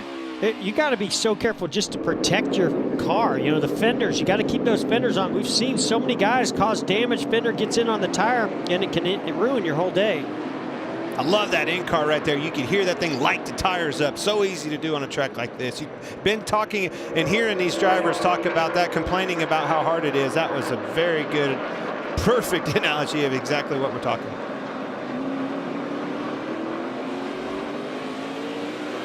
Elliott and Hamlin trying to work their way back to the front. They are 5th and 6th. Well, we know how fast Chase Elliott is up front. What about, can he make these passes on some of the guys he knows he's going to have to race for the win? Here comes one big move by Chase Elliott to the inside of Denny Hamlin.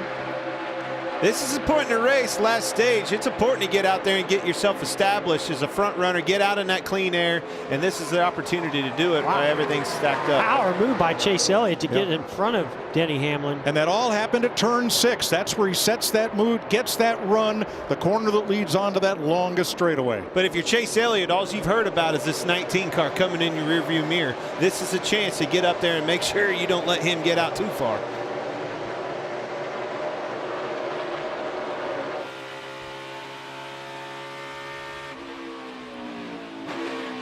Into the front stretch chicane, Kurt Busch, Christopher Bell.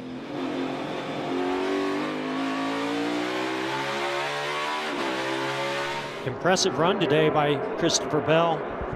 Hanging in there with some very serious road racers here. Kurt Busch, Martin Truex Jr., Denny Hamlin, all these guys, very good road racers. Third place, the Toyota Cam on board Martin Truex, Chase Elliott in hot pursuit. Jamie?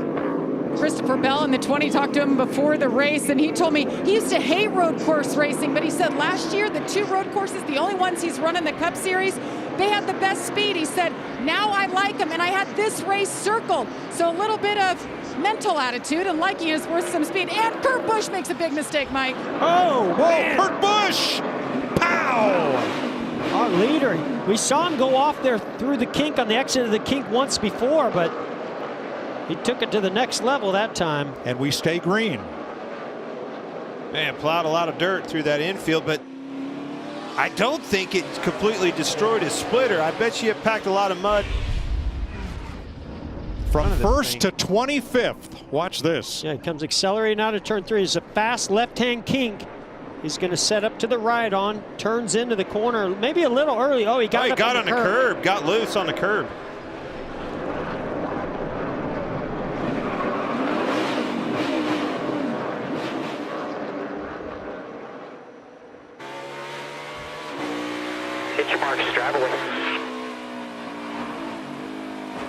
I think he was loose before he got to that curb. Yeah. I think as soon as he got out of the gas, the thing got loose. The way it went. Yeah. Just a longer ride could take from making many laps around this racetrack. In a sports car, those Daytona prototypes, that's the last thing you want to have happen is to go off through that kink, carrying a lot of speed there. Shows you how hard he was pushing to keep that car up front. I mean, he was up front, no pressure on him, and got off the racetrack. Oh. Meanwhile, Chase Elliott's got around Martin Truex and chasing our leader, Christopher Bell, into turn 1. Man, that 9 car just continues to get better and better. These Gibbs cars are putting up a great fight, looking strong. But, man, if Chase Elliott can just go by Hamlin that easily and Truex Jr. that easily and run down our leader, Christopher Bell, and that's going to be demoralizing for the competitors. Oh, yeah. Kurt Busch, who was leading a lap ago, is in 27th. I'm telling you guys, these guys so often make it look so easy, but when something like that happens, you realize how on the ragged edge the drivers are. And how quick that happens. You're going through there just thinking everything's fine. Poof, it's gone out from underneath of you. Now look at our front 5. They are equally spaced as they exit turn 6 and come up onto the west banking. Yeah, you're right, Mike. You can see that space. I mean, these guys pretty evenly matched. I mean, we know we've seen Chase Elliott come up through there, a little bit surprised by that, but you know, when you've got that clean air like Christopher Bell does, a lot harder to make that pass happen. You know, and Jamie was talking about Christopher Bell. Something tells me when he got in this 20 car, things got easier on these road courses.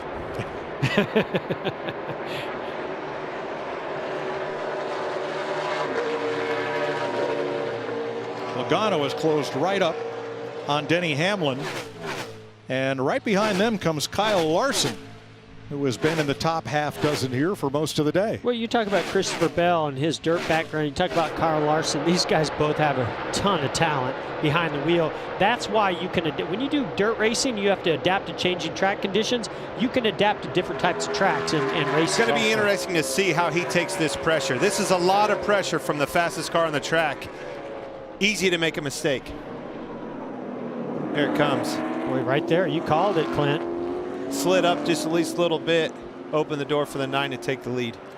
I like the way he did that, though, Clint. He got out wide so that Chase could pass him without slowing down his lap.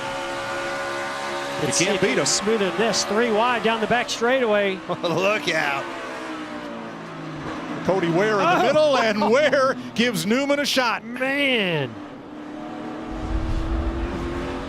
Oh, Brad. And there was contact. Let's ride with, yes, Kurt Busch. Right in front of him, Brad Keselowski. Gonna accelerate. Oh, man. I don't know, Clint, if you just saw where Brad didn't accelerate very good off the way. Kind of hard to accelerate when it's...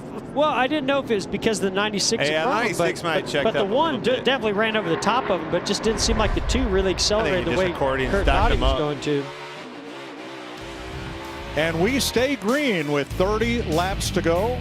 Chase Elliott out front of Christopher Bell and Martin Truex.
.28 laps to go in Daytona, where 92 of you playing the Fox Bet Super 6 got all 6 questions right, and pending verification of eligibility, you'll split Clint's $10,000.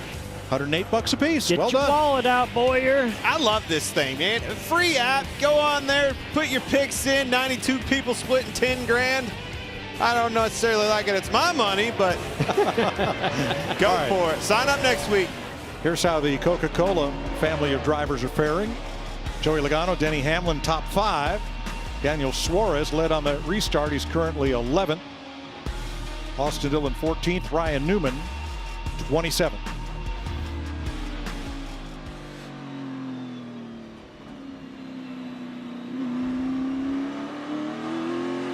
Now, the question, we see Denny Hamlin up there, one of our Coke drivers. We saw him win stage 2, and and I thought, man, he's now one of the guys to beat, but he's kind of fallen back here to 5th. I'm wondering what's going on there with the 11. Regan? Well, Jeff Denny just came on the radio a few minutes ago. He said, I'm starting to have some brake fade here. And we saw in that camera shot down the back straightaway, a little debris on the left front. Crew Chief Chris Gabehart just came on and said, Denny, there's a little piece of debris on the left front of your brake openings right there, probably causing that brake fade, and that's what's causing the speed loss right now. Yeah, Clint, talk about brake fade. I mean, we know that we need as much air moving into those brake ducts as possible, and if you're going to have any debris on the front there on that grill, that's going to limit some of that air. But what happens when they get hot? Well, when they get hot, they start not working, right? They quit working as good as they once were. You got to back that corner up, and then there's your lap time right then and there. The other thing that happens is your pedal gets long. You hear a racer talk about long pedal a lot. That means that baby's getting way further down to the floorboard before it starts working. You got to pump it, and that's not a good thing at all. Yeah, and the worst thing can happen is you get air in that brake fluid because it starts to boil. That's when you're going to have to really start pumping that brake pedal. We're at 6th place with Kyle Busch. Here's Jamie. Look who's back in the mix. He's up to 7th right now. Remember what happened at the start of this race? He got pushed into the grass, and you see that significant right front damage. They brought it in, put tires on it, fixed it, and it's been pretty decent. He says he's good everywhere except for this chicane. Right now they have one set of stickers left to the end of this race and one set of glued up scuff tires with 2 or 3 laps on it. Huge comeback. Team effort right there. I'm shocked, Clint, when I look at that front splitter. Okay, the front fender's gone. We know you can get away with some of that, but you need as much of the surface of the splitter to really get that car to grip and stick, and he's got a lot of it missing, yet he's in 6th place. And one of the things, it's a great point, and it's valid as that fender missing. That splitter is so important. You saw them when we cut to break. They had a jack stand underneath that thing, making sure they got that splitter bar bent back exactly where they needed it. So Bubba Wallace has made a pit stop for overheating, was too fast entering, had to come into a pass-through. Anthony Alfredo made a stop. They had a long look at the front end of that car, sent him back out, and Matty Benedetto has just been on pit road for tires. But he's not going to have a right rear tire overheating or brakes. There's so much air moving around the right side of that 21 car. 27 laps to go. As Alex Bowman works on Ryan Blaney. That's for 16th place. Here are your Toyota top performers. Christopher Bell, Martin Truex, Denny Hamlin all in the top 5. Kyle Busch 1 spot back, and Ty Dillon. And Christopher Bell is keeping Chase Elliott honest. 1.5 seconds back. That last time by was actually hundreds of a second faster than our leader of Chase Elliott. Larry, stage 3, what have you got left for tires in the pit when you want to use them? Well, everybody's got at least 2 to 3 sets, other than like Jamie Little reported on Kyle Busch, because he used so many tires in the early part. Mike, what I think we're going to do is probably split this stage in half, as you see Eric Almirola in the 10 going around, but he gets going. So I'm going to say somewhere around lap 51 or 52, which is, 7, 8, 9 laps from now. That's when we're going to start seeing them hit pit road. But Mike, how good are you at playing chess? When do you make that final stop? That's a good question. I like chess, but I'm not very good at it. Wait a minute, Larry. That's what you get paid to do. You got to make that call on top of the box. I need to know when we're coming. I know when I'm coming. I know. I'm going to come right there about lap 51 or 52. Split her in half. All right. I like the chess scene in the original Thomas Crown Affair, Steve McQueen and Faye Dunaway. It's a classic. What? Listen, Thomas Crown Affair is one of my favorite movies, both of them. But I like the more modern one, I'll be honest. It's good to be Tommy Crown.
24 laps to go. Chase Elliott leading Christopher Bell and Martin Truex. Time for our Credit One Bank ones to watch. Jeff.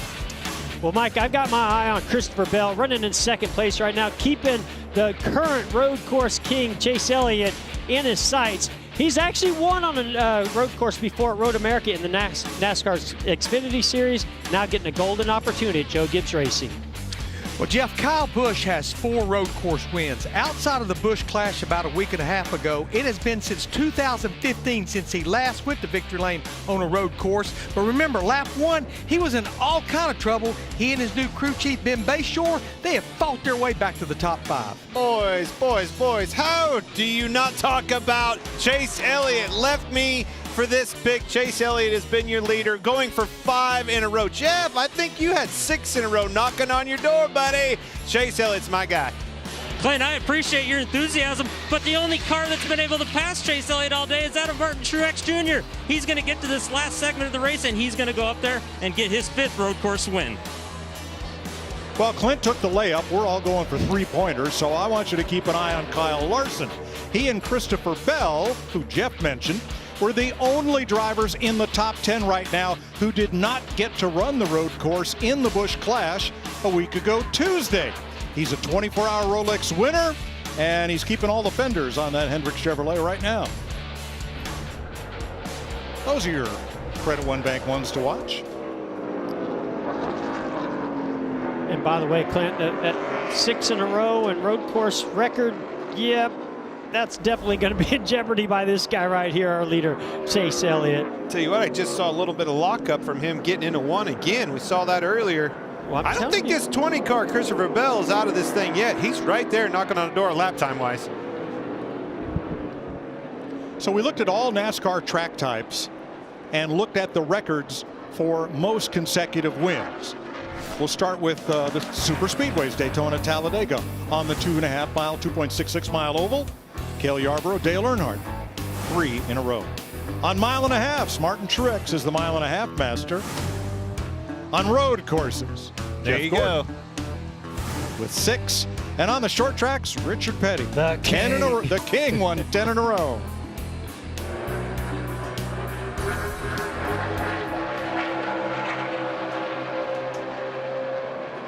Tell you what, guys, if Chase Elliott's going to get his 5th in a row, he's got some work cut out for him because Christopher Bell's actually closed that gap. Saw Chase Elliott lock his left front tire up going into turn 1 last time by, and I thought that was pretty interesting. Then I saw how close Christopher Bell was. I said, oh, okay. A little pressure changes things. Now, how about Martin Truex? He is 6.5 seconds back. Like Martin, to me it looks like you can't turn and get straight and then drive, but maybe I'm out to lunch. Yeah, it's less grip. This run has less grip. It's just sliding and then it won't drive, so turn's not going to help me. Well, it just begs the same old question. You know, do you want the car to turn better to get yourself pointed up off the corner straighter to get that drive, or do you just want to try to fix the drive off? Yes, I need all of that if I'm going to outrun that 9 car, because he seems to have all of it.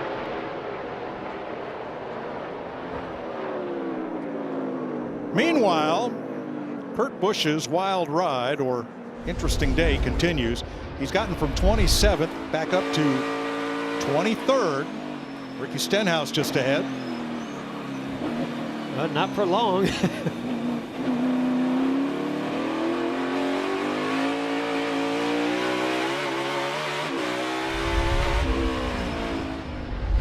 Busch did complete that pass, by the way. Did he complete it, or did Ricky Stenhouse Jr. just say, go ahead? Continue to see the 11 having trouble. I can't help but to think it's all braking. It's all brakes, Clint. I saw, we had a shot of him going into turn 5 behind his teammate, Martin Truex Jr., and he just backed off way early into the corner. So he's trying to save those brakes to get to the end of this race.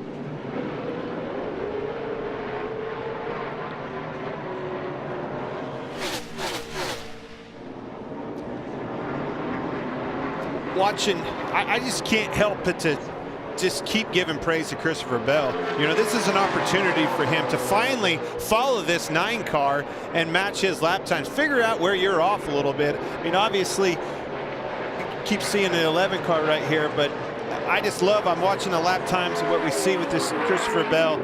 I'm telling you, he's learned a lot right here and putting it to good use. Well, and can he put enough pressure on our leader, Chase Elliott, to either force him to make a mistake or maybe he starts using up his brakes a little bit too much to keep that lead?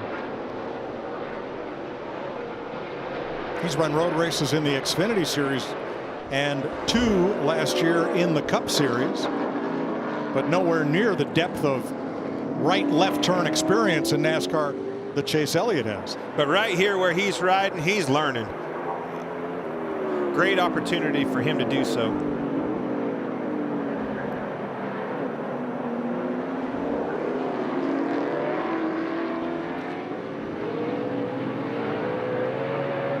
.21 to go. Here's your Progressive race summary. Chase Elliott, one of 6 leaders. He's been out front for 36 laps. 8 lead changes. 37 cars on the lead lap. Alfredo 1 lap down. Chastain and Hauff out of the race. 5 caution flags, including the 2 stage-ending cautions. And Michael Mcdowell, our front row starter and Daytona 500 winner.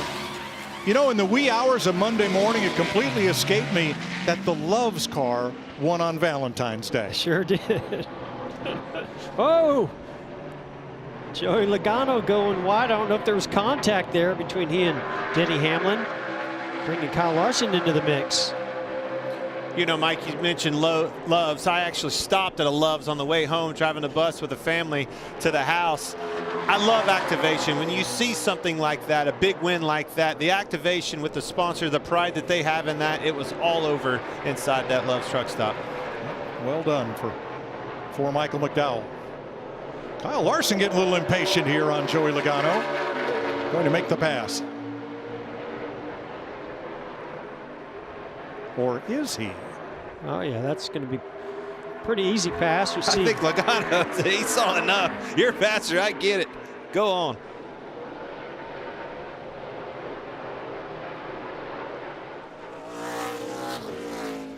Martin Truex on pit road. Regan. Well, it's been a challenge this run for Martin Truex Jr. He's losing a ton of time through the chicane. The team's been trying to talk him through how to get better there. Overall, this race car has absolutely 0 grip right now compared to earlier in this race. As we see, they get their 4 tires. Now they can do all this and stay on the lead lap as long as it takes to get around Daytona's 3.6-mile course. Alex Bowman coming to pit road. Ricky Stenhouse and Daniel Suarez. And Mike, pitting here, you easily can make it to the end, even if we went into 1 or 2 overtimes. But how about our leaders, Larry Mack? You know, now it becomes a little cat and mouse between when one of these guys gets on pit road soonest, because I think if Christopher Bell gets on pit road, executes a great pit stop, there's a chance he could get the lead before Chase Elliott gets to pit road, or, you know, after that green flag cycle. Martin Truex Jr. puts the pressure on you. He's going to go out there on those 4 fresh Goodyears and put some lap time down. You can't let him catch you too much. Yeah, but he's about 6 seconds back, so I agree. They got a couple laps before they probably need to get on pit road, but to me, it's all about what decision happens here between the 20 car and the 9. But the more of these cars that pit, if the caution comes out and you've not pitted, you're going to have to pit. That's going to put more cars in front of you on the restart. That's where the chess match begins. So, Larry, are you saying come now? I would not run over about another lap or 2, Mike, okay. Quite honestly. I really wouldn't. They're going to run at least 1 more. Here's your Ford Performance Track Facts. Ford has 34 road course wins. Parnelli Jones, the winner at Bremerton, Washington in the mid-50s. Jeff Bodine at Watkins Glen in 1996 among them. And speaking of Fords, Joey Logano is on pit road. So is Kyle Larson. Jamie? And Joey Logano, just talking about that grip. He'll love to get these last set. Actually, they'll have one extra set of sticker tires after this, a 4-tire stop here, and they'll put fuel in it. Air pressure adjustment, and that's it, Regan. Well, the 5-car, Kyle Larson there on the left of your screen. That race car's been pretty good for him. He's still trying to figure out turn 3 on this track, though. He does not like the speed and how it's getting through that corner. Turn 6, though, up onto the high banks has been very good for him. Well, turn 3 is as flat as your billiard table, but a whole lot slicker. Right? And a long corner, too. Yep. You know, hard to get in. You see a lot of wheel hop, a lot of wheel lock up with the brakes and things like that. So that's the first part of your corner. To have any success in a corner, you got to first get into the corner. Then you get that long sweeping corner where you got to keep momentum around. Just a very challenging corner. And this is one of the things I love about this racetrack. As you see William Byron exiting pit road. There's Tyler Reddick on pit road exiting. Is the difference between the high-speed corners, the big braking zones, and the low speed of the infield of this course. That creates havoc for these guys trying to set these race cars Reminds me a lot, listening to you say that, Jeff, reminds me a lot of Sonoma. You know, you have that short technical section up on the hill, then the high-speed stuff on the back straightaway, both equally as important. Guys, I feel like the 9 and the 20, they've got to come this time. Too many cars have hit pit road.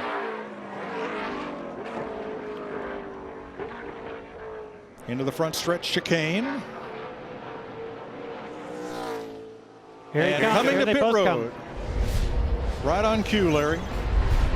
There are the heavy braking zones like the one they just entered for the chicane, where you have to scrub off a whole lot of speed in red. Infield section there in yellow. Here's Jamie. Adam Stevens with the call for Christopher Bell in the 20. Christopher has led 3 laps today. Says he's pretty good overall. 4-tire stop. Regan. Well, the 9 of Chase Elliott early on in that run, the call was to save a little bit, but you saw the pressure from the 20 car. When he started pushing it harder, that race car got too tight. He wants a little adjustment for that. The 11 car, Denny Hamlin, he hits his pit stall as well. That race car, the brake fade is everything as we've documented. They're struggling with that on his car. Saw the right sides. Had a little bit of an issue with the 20 car Christopher Bell. That's going to give a little advantage to the 9 car Chase Elliott as they exit pit road.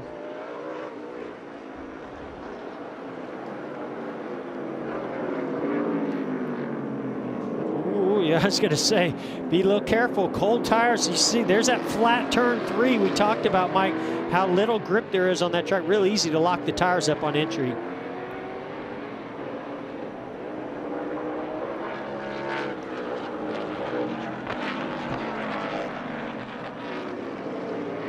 $52 laps complete here in Daytona. Grab an ice cold Coke Zero Sugar and buckle up. You're watching NASCAR on Fox.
there is a rainbow over the speedway.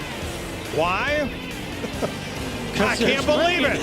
It's raining. It didn't just lightly rain. It was a heavy downpour. I don't know how these guys didn't all slide off the racetrack. But it was a targeted strike. It only appeared in a couple of corners, and we have stayed green. Now, NASCAR procedure, if this track on a road course gets completely wet, they will put out the yellow flag for the teams to come in and put on rain tires, and they'll do that once per event if needed. Now, that's right outside of the racetrack, out in the camper area where it's wet. Most of the track is dry as DiBenedetto limps to pit road. Here's Denny Hamlin's team. It's wet. Yeah, it's just a light sprinkle here, Lambert. They keep talking about it on the radio. They're saying no change. Just keep doing what you're doing here. They're worried about turn 6, the biggest part, but it's... Now, Larry, if they waive the caution, what choices do you have? Yeah, NASCAR, they may call a wet weather caution only once during a race. But if they do, and we're into the race as we are, it's the team's option. Come get the wet weather tires or stay out on the dries. It's NASCAR only gets in the tire calling business one time, and that's how you start the race. Well, right now, it is raining in part of the track. It is dry in other parts of the track. Well, Mike, I got nothing for you on that. Well, I can tell you, it's pretty wet. Right here, as we look through the windshield of Chase Briscoe, there was a lot of raindrops on that windshield as he was going up into the banking in NASCAR turns 1 and 2. It's a tough call. Didn't seem to slow him down, though. No, I mean, it's just raining enough, and like we said, turn 1 over there and 6, it looks like it. It's hard to tell, even looking out the window, where exactly it is. You got sun shining on one end and rain on the other. Rainbow above us. Tells you how big this track is.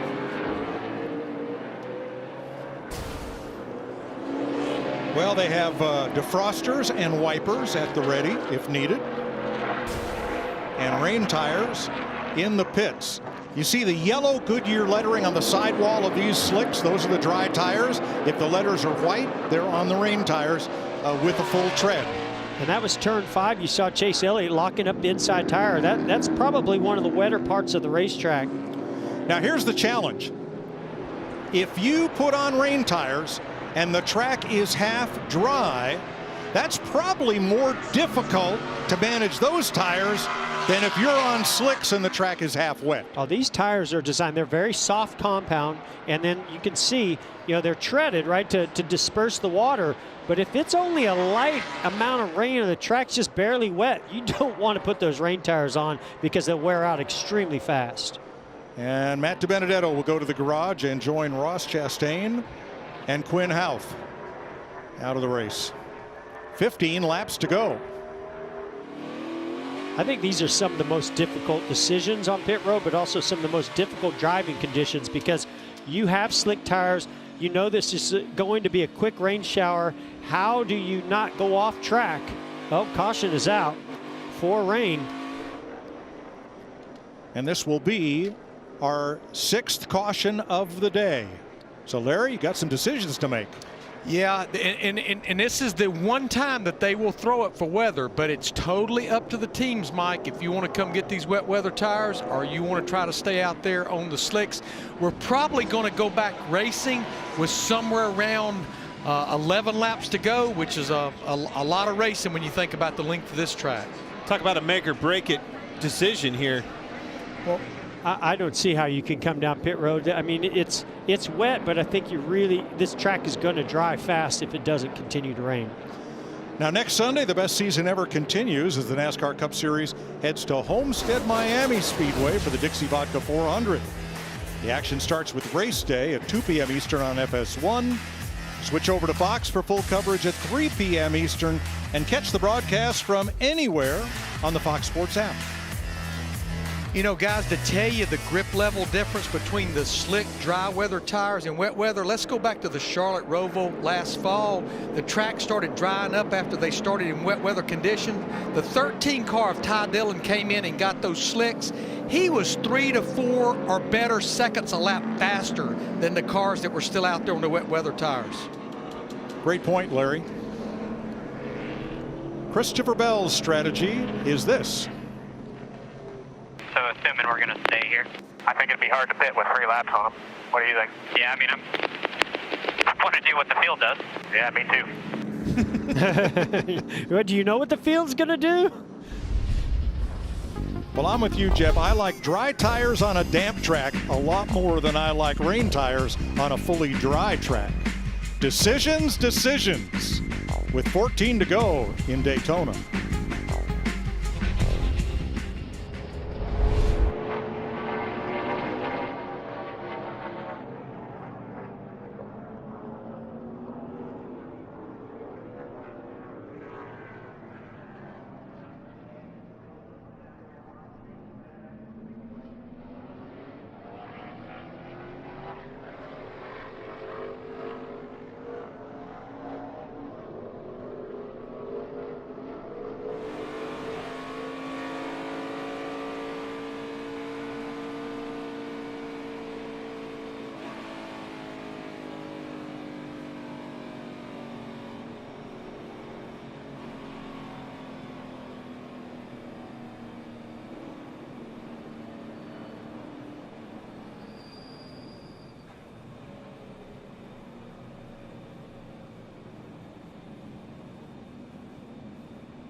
.14 laps to go. The caution came out for one of those quick Florida pop-up showers, which dissipated just as quickly as it came on the speedway. Few sprinkles in the east end, otherwise the track is dry. But right now, with pit road open, teams have the option to come in for dry or rain tires. Yeah, but I think they're coming for slicks. I don't think they're coming for rain tires. Agree. Joey Logano among those who stay out on the racetrack. Jamie? Well, we heard the radio from Christopher Bell and Adam Stevens on the radio. So they decided we'll come if the 9 comes. So that's their call. They'll fill it up with enough fuel to make it to the end of 4-tire stop. The 18 is in as well, Regan. The 19 of Martin Truex Jr., that race car, he's giving it everything he can right now, but it's sliding everywhere. They weren't good enough to win, so they're going to put some slick tires on that race car. And the 9 of Chase Elliott, this car keeps getting tighter for him. He said, I'm not sure if we're not keeping up with it or if the track's just getting that tight right now. Now again, the Goodyear sidewalls, yellow lettering for slick tires, white for rain tires, and I don't see any white, do you?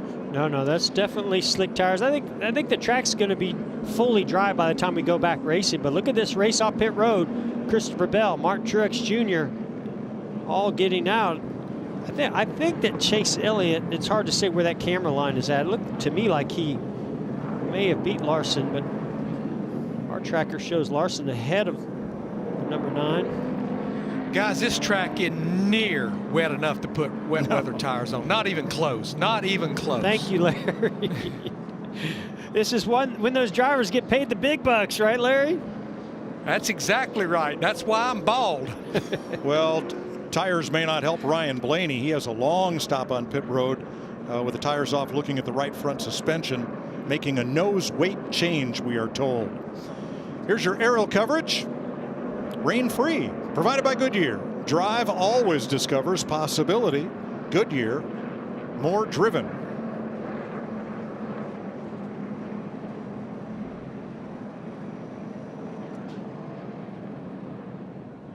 Millions of kids nationwide without normal access to sports and play due to COVID-19. Fox Sports and Good Sports restoring play through donations of brand new gear including fitness equipment for the boys and girls clubs of Volusia and Flagler counties. Text play to the number on your screen to help keep kids in the game.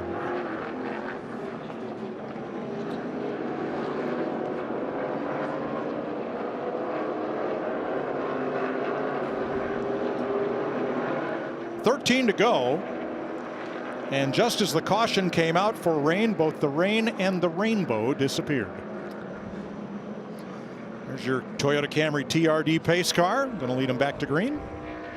And right behind him, our leader, Joey Logano, only has about 5 green flag laps on his Goodyear tires. So we're going to find out just how good Joey Logano is. And look outside him. Let's give some props to Chase Briscoe in that 14 car. You saw he got spun out early in this race trying to make a pass into the chicane. Has made a nice comeback up into second place. With some damage to some pretty important pieces. A lot of damage on that front splitter. I thought his day was done right there. Bounce back for sure. Briscoe carrying the names of Kendall Bailey and Jocelyn Phillips of Indiana, who passed away in a tragic car accident last Sunday. Chase knows that family well through the Indiana dirt racing community and wanted to honor their memory.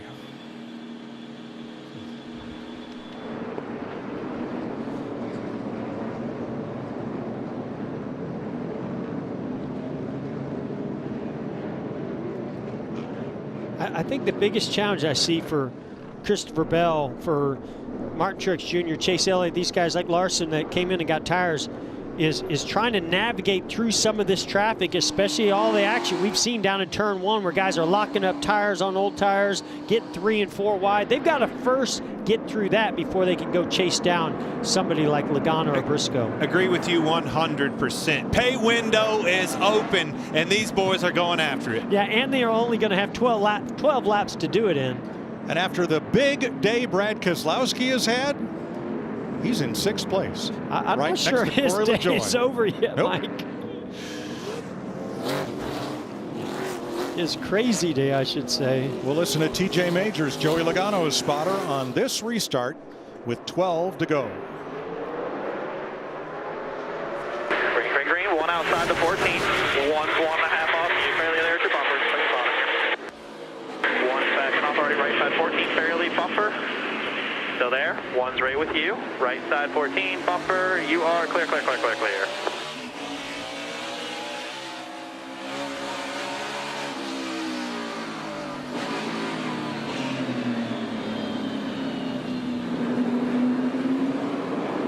Oh, that's never good. Tyler Reddick. Oh, Chase Elliott in the grass. This is exactly what we were talking about. Have to stay off of him. Oh my goodness, amazing save right there, but he lost a lot of valuable positions. And he has filled the radiator inlet with grass. Which in my opinion is going to be a massive ordeal right here. It's very hard to get it off of it. Got to have to try to get to the bumper of somebody and get it off quick. And there he does, right there to Cody Ware. We talked about it, Jeff. You said you have to be able to get through traffic to get in position to win. Wow, oh, look at this. That's big.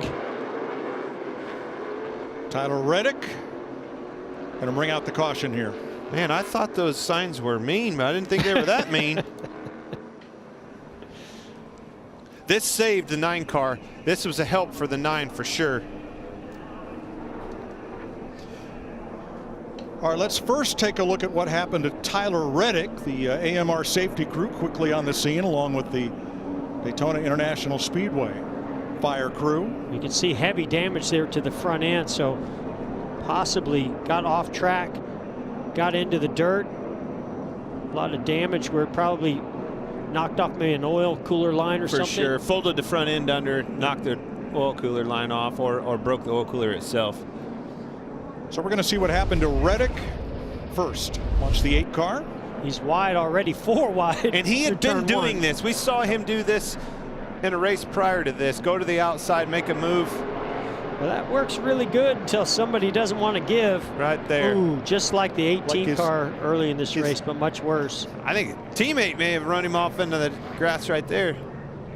Now, Chase Elliott, way to the right of your screen. Same situation, basically. He's on the outside, and they run wide. They're 4 wide there. What a job he did by not going completely around. But as you mentioned, Mike, there's that grass in the grill. That looked like you in that rental car in front of me, Jeff, except he saved it. There's a reason why I'm not still out there. This is why we have the grass cam. Or had it, you mean. This is why we have it right here. And here's some Chase Elliott team audio. I had them all. I think what was going to come off came off. Yep, copy. Sorry about that. I don't know what the hell else to do. Yeah, I'm going to watch it. I think that was deliberate. We'll see. I'm sure.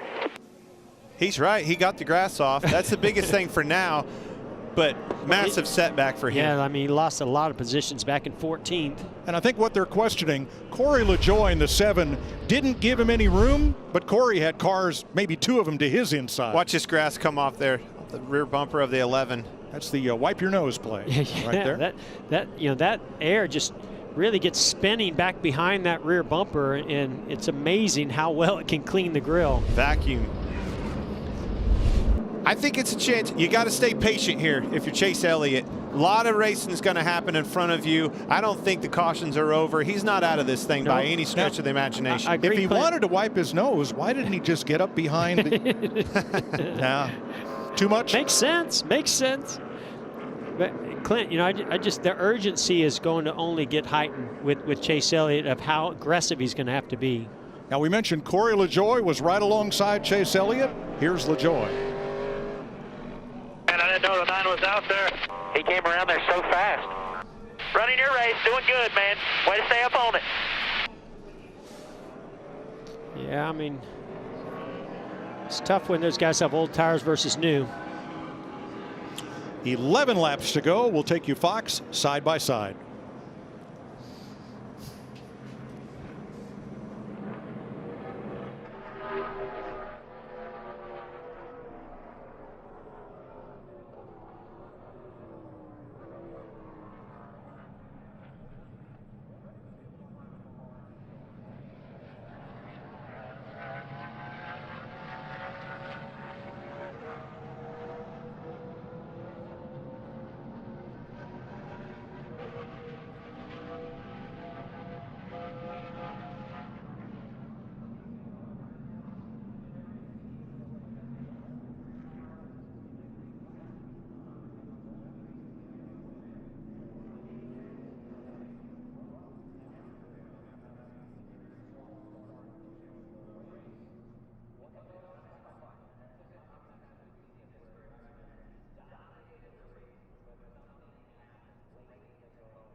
It'll be 10 laps to go when they come back. The pace car slows its speed a little bit as the track trucks and jet dryers scurry for cover. We're going back to green. Joey Logano and Chase Briscoe on the front row. Kurt Busch. All the troubles he's had today, and look where he is, right back up to third place. All these guys up here. I mean, Keselowski, Briscoe, Kurt Busch. Name one of these guys that haven't had a major off at some point. And Chase Elliott, who dominated the first half of this race, is back at 14th position.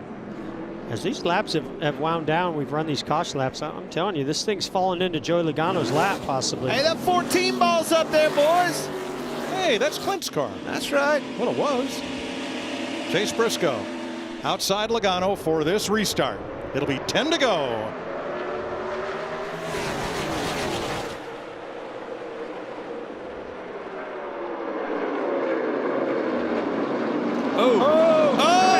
No! Slid the front tire, got into the Christopher Bell, and away he went. And gets away.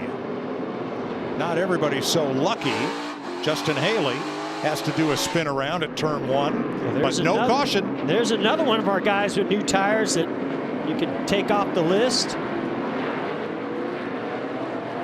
Larson was able to get ahead of Christopher Bell there through all that exchange. Oh, gets wide into Buscher.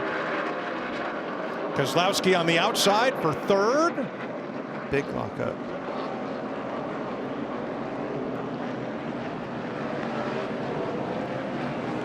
And caution is out.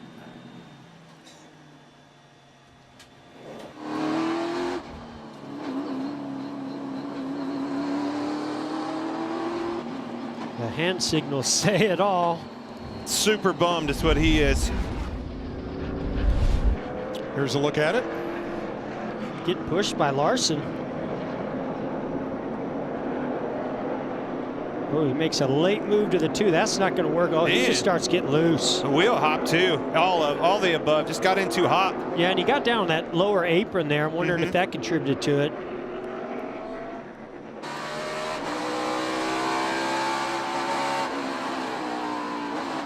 Ooh, right as soon as he downshifted, that thing went into a wheel hop. Nothing you can do. Long for the ride, especially when you have a car in your outside like that. Unbelievably, everybody else got by. No idea what happened. I literally went to touch the brakes and it just started wheel hopping. I ain't wheel hopped all day.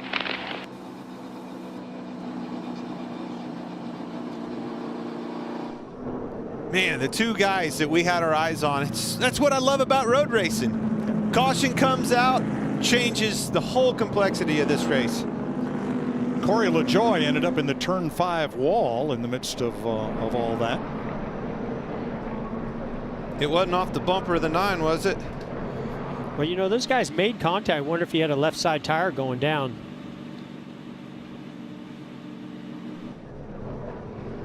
Tires are up. She just lost grip. That nose is heavily damaged. The tail is worse on the right rear. Yeah, you're right. You know, guys, we were talking during commercial break. This is playing right into Joey Logano, Kurt Busch, Briscoe, Keselowski, right into their hand, these caution laps. Well, Clint, you asked, and our production crew responds. Was this a little payback?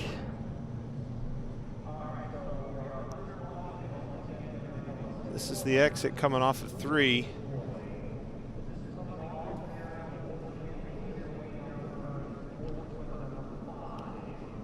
Looking up the road there, getting in there's 4 in the kink. Can't tell if that was to the end. Well, you can't off the front. I would say we have found it. I think I was right. For once in my life, I called it. A little payback.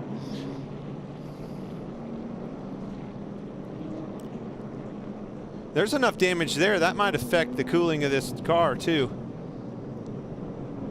You knock that ductwork down and it covers and blocks off that radiator, you're in trouble. Regan? Well, we heard the wheel hop that happened right there. The report from Martin was it hasn't done that all day long. I don't know where it came from. Obviously very disappointed and frustrated. They got a pit to fix this race car. 8th caution flag of the day. LaJoie also in to repair damage, everywhere. Yeah, I was going to say, Everywhere is right. We're going to hear from Chase Elliott's team and then Corey LaJoie's. Is there a specific spot you hit him? Just squared him up. I think he thought he was going to give me the outside, and I tried to cross him over, so I just squared him up in the back. Copy. It'll be fine. Yeah, I know. I mean, gave him plenty of room. It's obvious what he was doing. Looks like the rear end of the car is shifted way over to the left a little bit. We'll see what we got here. That would have been the other side of the equation. Yes. Communication. Elliott continues on track in 10th. LaJoie is on pit road. I have a different pick. I was going to say, Can I repick? Repick? I need. Yeah, I picked Chase Elliott. All right, who would you pick right now? If I look at Larson's in 5th with the freshest tires, Logano obviously and Busch up front. And then you got Christopher Bell's the next one with new tires. I like Joey Logano. I'll go with Larson. I think, you know, there's fresh tires. I don't like that he's starting in the inside lane, though. I think that outside lane, when you got fresher tires, opens up some doors. Oh, this has clearly opened up a lot of doors for a lot of drivers out there. Anybody in that top 10, I don't think this is our last caution by any stretch of the imagination.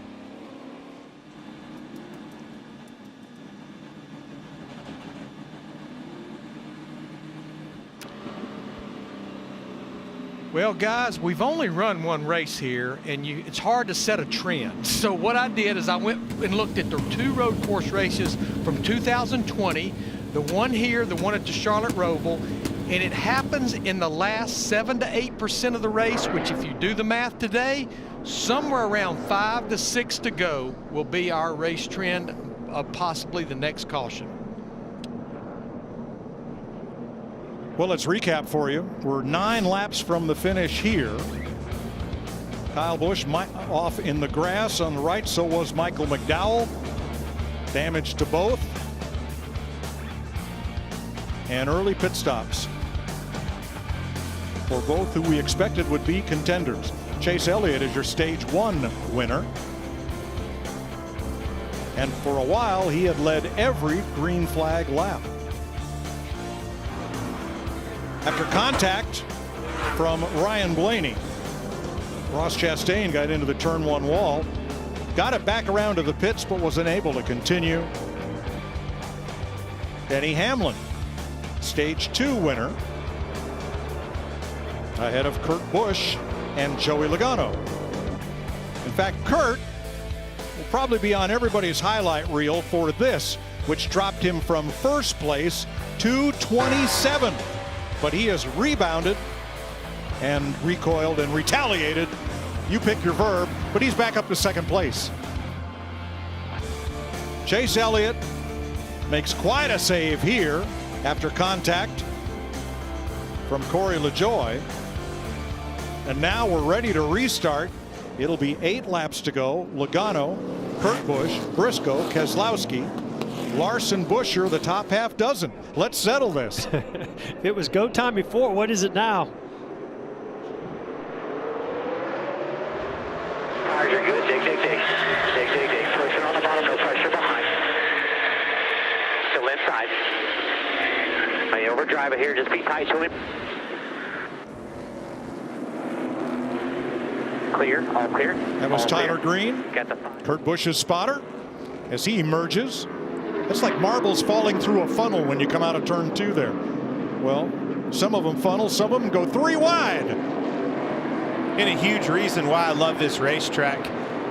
Watching this from this perspective has been so entertaining for me. It is a funnel. You nailed it right there, Mike. You go from this big wide area through that really tight infield. Perfect situation for awesome racing. Opens up just enough opportunity to make it exciting. See the Keselowski locks up, runs Christopher Bell wide. I was just going to say Christopher Bell got a great start to gain some spots and do what he needs to do. But now Larson going into 2nd. Remember, Larson wheel hops. Pow! Into the tire wall goes Kyle Larson's number 5. He's going to be able to drive it away, but he's going to have a huge tire rub there on the right rear. I'll tell you, that was the move for the win, if you ask me. Yep. If he would have gotten to 2nd, those fresher tires, I think he runs down Logano, but that's now over. We stay green. So easy to wheel hop right there. For whatever reason, Jeff, that corner, you don't get a front wheel lockup. That thing wants to wheel hop. It's kind of rough getting into that corner. You pick that wheel hop up, she gone. I think they're at the high end of the RPM range at that gear that you choose. Plus, it's a little bit rough. William Byron climbing the turtles there at the bus stop and getting airborne. Now here comes Bell. He's looking for a run at Kurt Busch before they get to the chicane. No move there. And look at Kyle Larson. Makes the dive bomb move, and away it goes. It was a great move. It's just a little bit late, and Kurt, I think, drew him in there pretty late also. That's I think they're exactly both breaking right. late. You could see right away that right rear tire. Trouble front straightaway, start finish line. And that is Kyle Busch in the wall.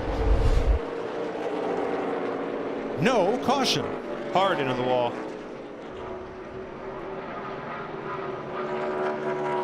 William Byron had missed the chicane, did a stop and go. Kyle Larson makes it around to pit road.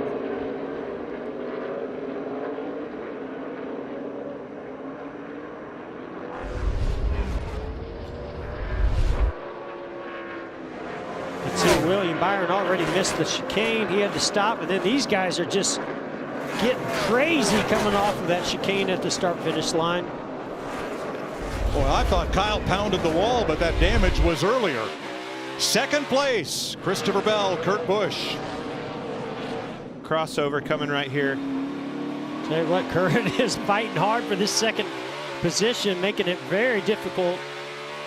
And now there's damage to the 20's right front fender. It was just like, I think, something that's similar happened with Ryan Blaney earlier in the day when Ross Chastain got put in the wall. Here's the 9 and 11 going at it, but he tried to do the crossover, Clint, and Kurt just slammed the door. Now there's damage to the right front fender on the 20. Hopefully not enough to take that tire down. Chase Elliott up to 5th after that pass. Here he the comes. 11th. Yeah, he's not out of it yet. He's got 7 laps to get it done, about 6.5.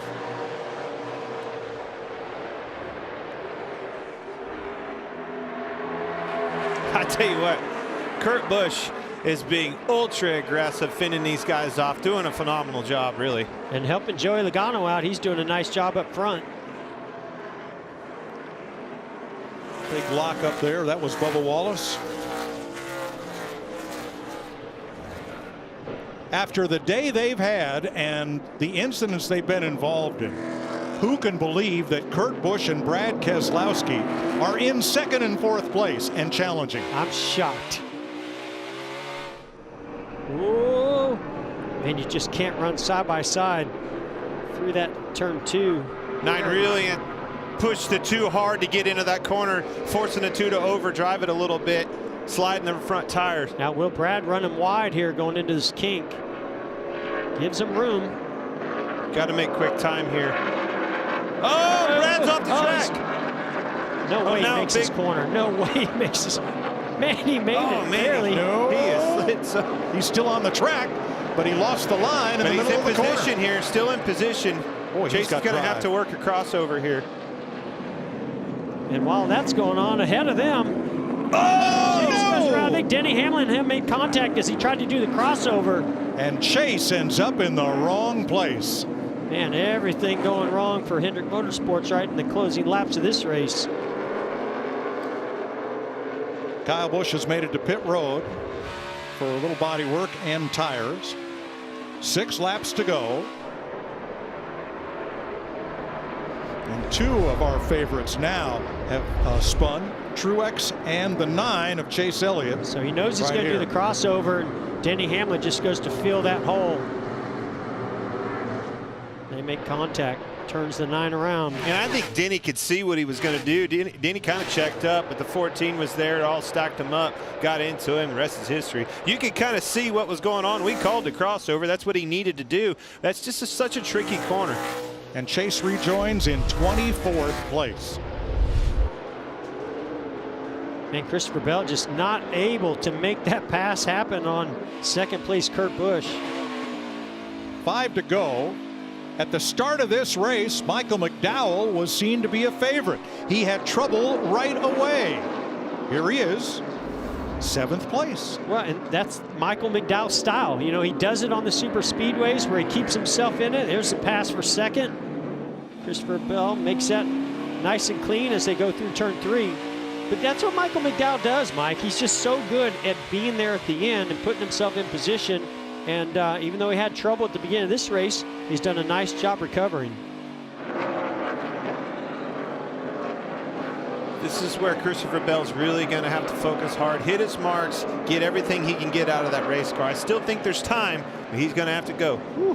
3 seconds, almost 3.5 seconds to make up. That's a lot of time. But 5 laps, that's a long distance too at this track.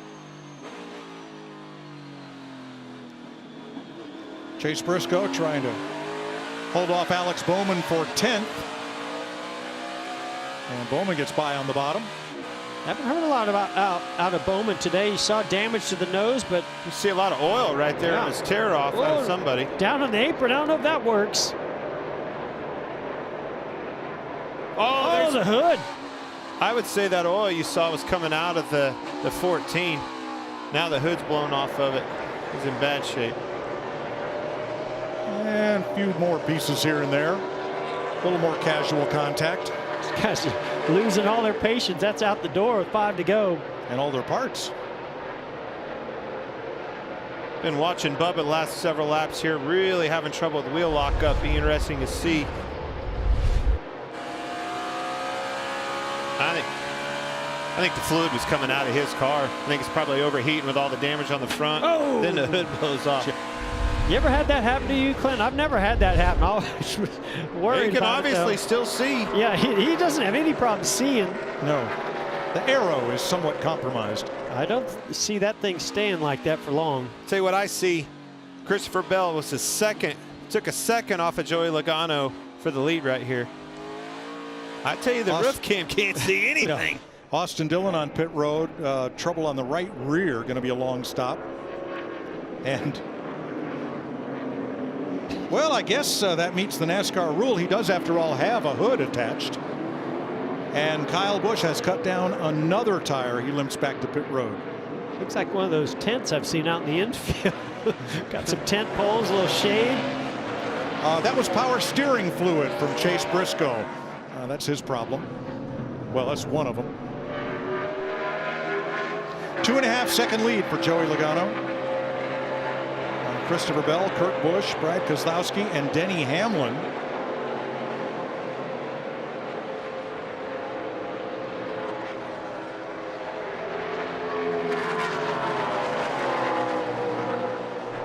Most of whom are going to have stories to tell at the end of this one. Looking at the top 10, the only drivers that we've hardly mentioned in the top 10, Ryan Preece in 9th, Alex Bowman in 10th.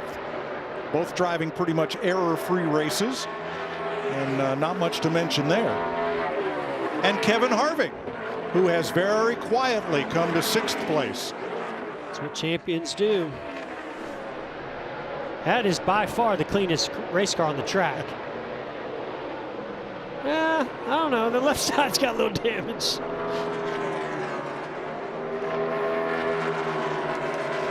All right, right now. Another half second off your leader right here. Yeah, the 20 of Christopher Bell's got to put qualifying laps together right now if he's going to catch Joey Logano, our leader. Hearing some reports of some light sprinkles in turn 4. Yeah, of course. Yeah. Well, we've had everything here today. Well, that's that high-speed kink between the two horseshoes.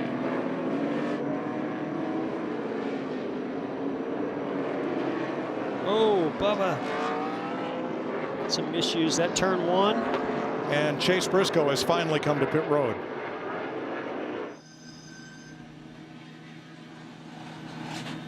Yeah, let's put the windshield wiper on. Oh, yeah. 3rd place, Kurt Busch, Denny Hamlin. Keselowski looking in. Yeah, Denny's got the preferred position now. Kevin Harvick behind them, and then McDowell.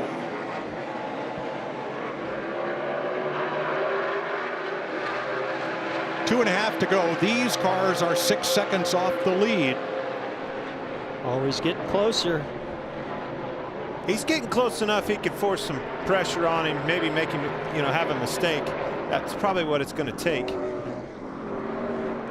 So for the second week in a row at Daytona, Joey Logano is probably going to lead the white flag lap. And he's doing the same thing he did last week, looking in his mirror.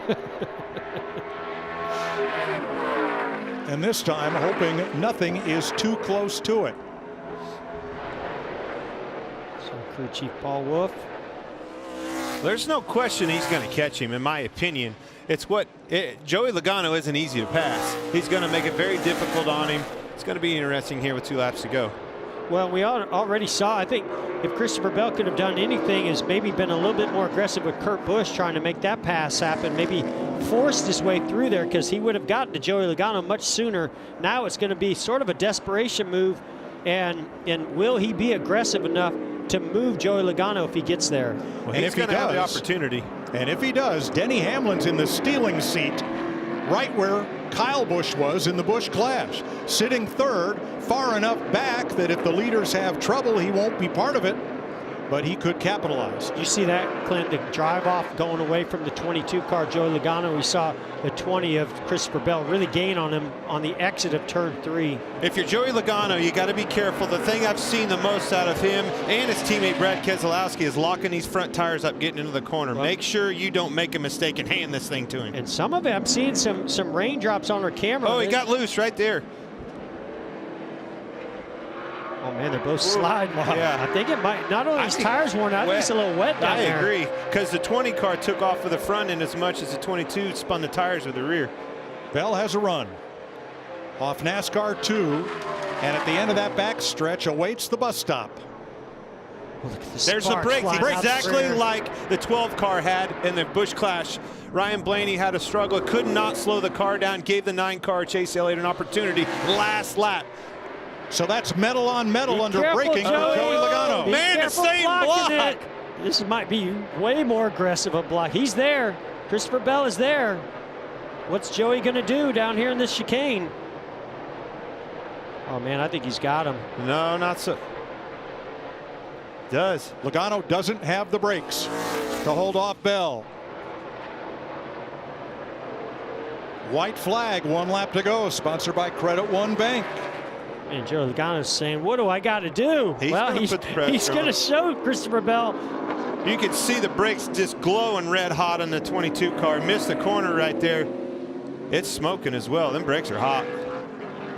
15 drivers got their first career win on a road course. The last to do it, Chase Elliott, 2018 at Watkins Glen. Missed the corner pretty bad right there. Yep. Yeah, he's just got to take a breath right now. He's gapped the 22. He's got a better race car. He's just got to take a breath and not overdrive this car right now. Easier said than done. He's on fire too. Them brakes are hot. Trying to get away from Joey Logano. We talked about it in the pre-race show, Jeff. That infield is such a tight thing. You're always constantly on the brakes, not giving them a chance to cool off until you get off a 6, finally getting that long straightaway. So now Bell will have about a mile to let those brakes cool before he has to get hard on the binders for the bus stop, which might be Logano's last chance. If he completes this, of all the tracks I would have picked for Christopher Bell to get his first Cup win, this is the last one I thought it would come at. Well, he's definitely one you had your eye on. You knew the opportunity that was ahead of him. He was longing for this opportunity, asking for it. He got it, and look at this. Christopher Bell running a time trial lap here to secure this victory. Logano now 1.8 seconds back.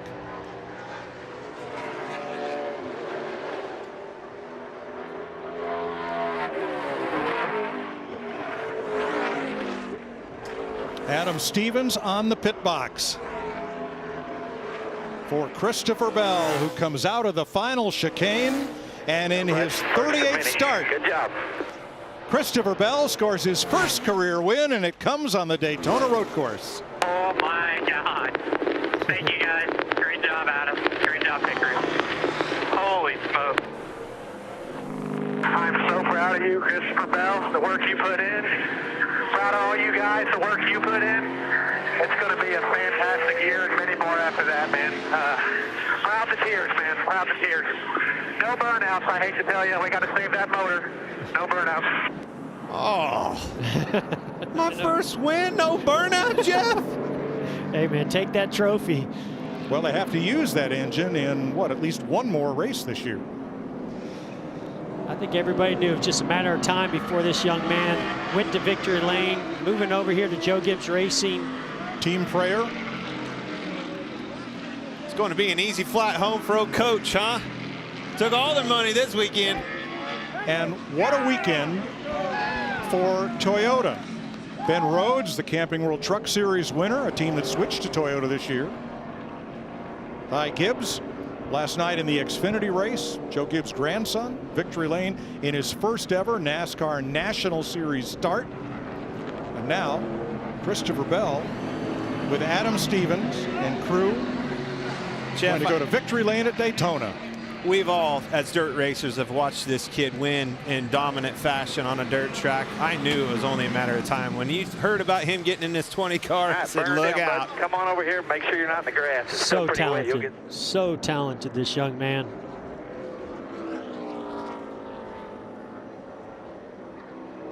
Like Adam Stevens said, this is just the beginning. And there are still cars coming to the checkered flag.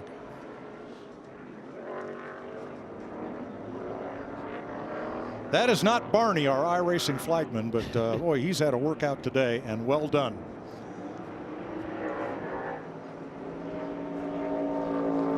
Corey LaJoie and Kyle Busch come limping across to finish up this race. Got our money's worth. I'm telling you, fantastic race. Well, a lot of action all day. And Chase Briscoe finally takes the checkered flag.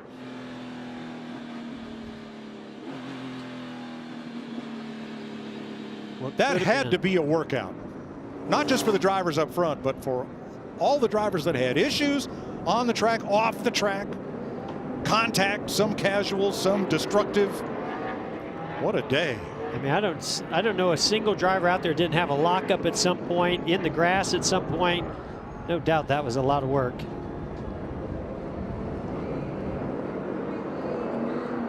From the drop of the rag, too. I mean, right off the bat, we were in the action. I don't even think I was ready for it. Well, I was ready for it in this race last year, and then they went through there so smooth. I thought, okay, you know, these are the best there are. But boy, it got wild today from the beginning. Gotta love a first-time winner. Never forget that one.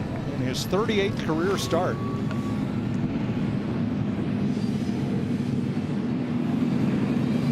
Logano second by 2 seconds. Hamlin third. Kurt Busch, Keselowski, the top 5. Harvick, Allmendinger, McDowell, Preece, and Bowman, the top 10. 32 cars finished on the lead lap. Only 3 cars were out of the race at the finish. And Christopher Bell, in only his second start with Joe Gibbs Racing, is now a NASCAR Cup Series winner. Here's Regan Smith. Well, Christopher Bell gets the head sock off. Christopher, you told me last week you wanted to come to Joe Gibbs Racing to put the pressure on yourself to be the best. My friend, today you are the best. How does this feel? I don't know, man. This is definitely one of the highlights of my life so far. So just so incredibly thankful to be here at Joe Gibbs Racing. Man, and all of our partners at Ream, DeWalt, Pristine Auction, Toyota, TRD. Thank you to Jack Irving, Tyler Gibbs. You guys believed in me since day one. So this is, I don't know, man. This is, it feels like, you know, I've prepared my whole life for this moment to race in the Cup Series. And, you know, last year was a huge learning curve for me. And I'm very grateful that I got the opportunity to run in Cup. And it definitely prepared me to move to Joe Gibbs Racing. You got by Kurt Busch with about 5 to go there. It was a pretty big gap, about 3.5 seconds. Did you think you had enough to catch up to Joey? No, I really didn't. Whenever we pitted and then we came out, I liked where I lined up. But then the yellows kept coming, and I thought the yellows were hurting me because I felt like I needed laps to get up through there. So honestly, I didn't think I was going to get there. Adam on the pit box kept telling me that I was going to get there, and man, I didn't believe it, but yeah, I don't know. He really struggled, I think, coming out of 6th one time and allowed me to close the gap, and I just wish my wife was here to celebrate with me.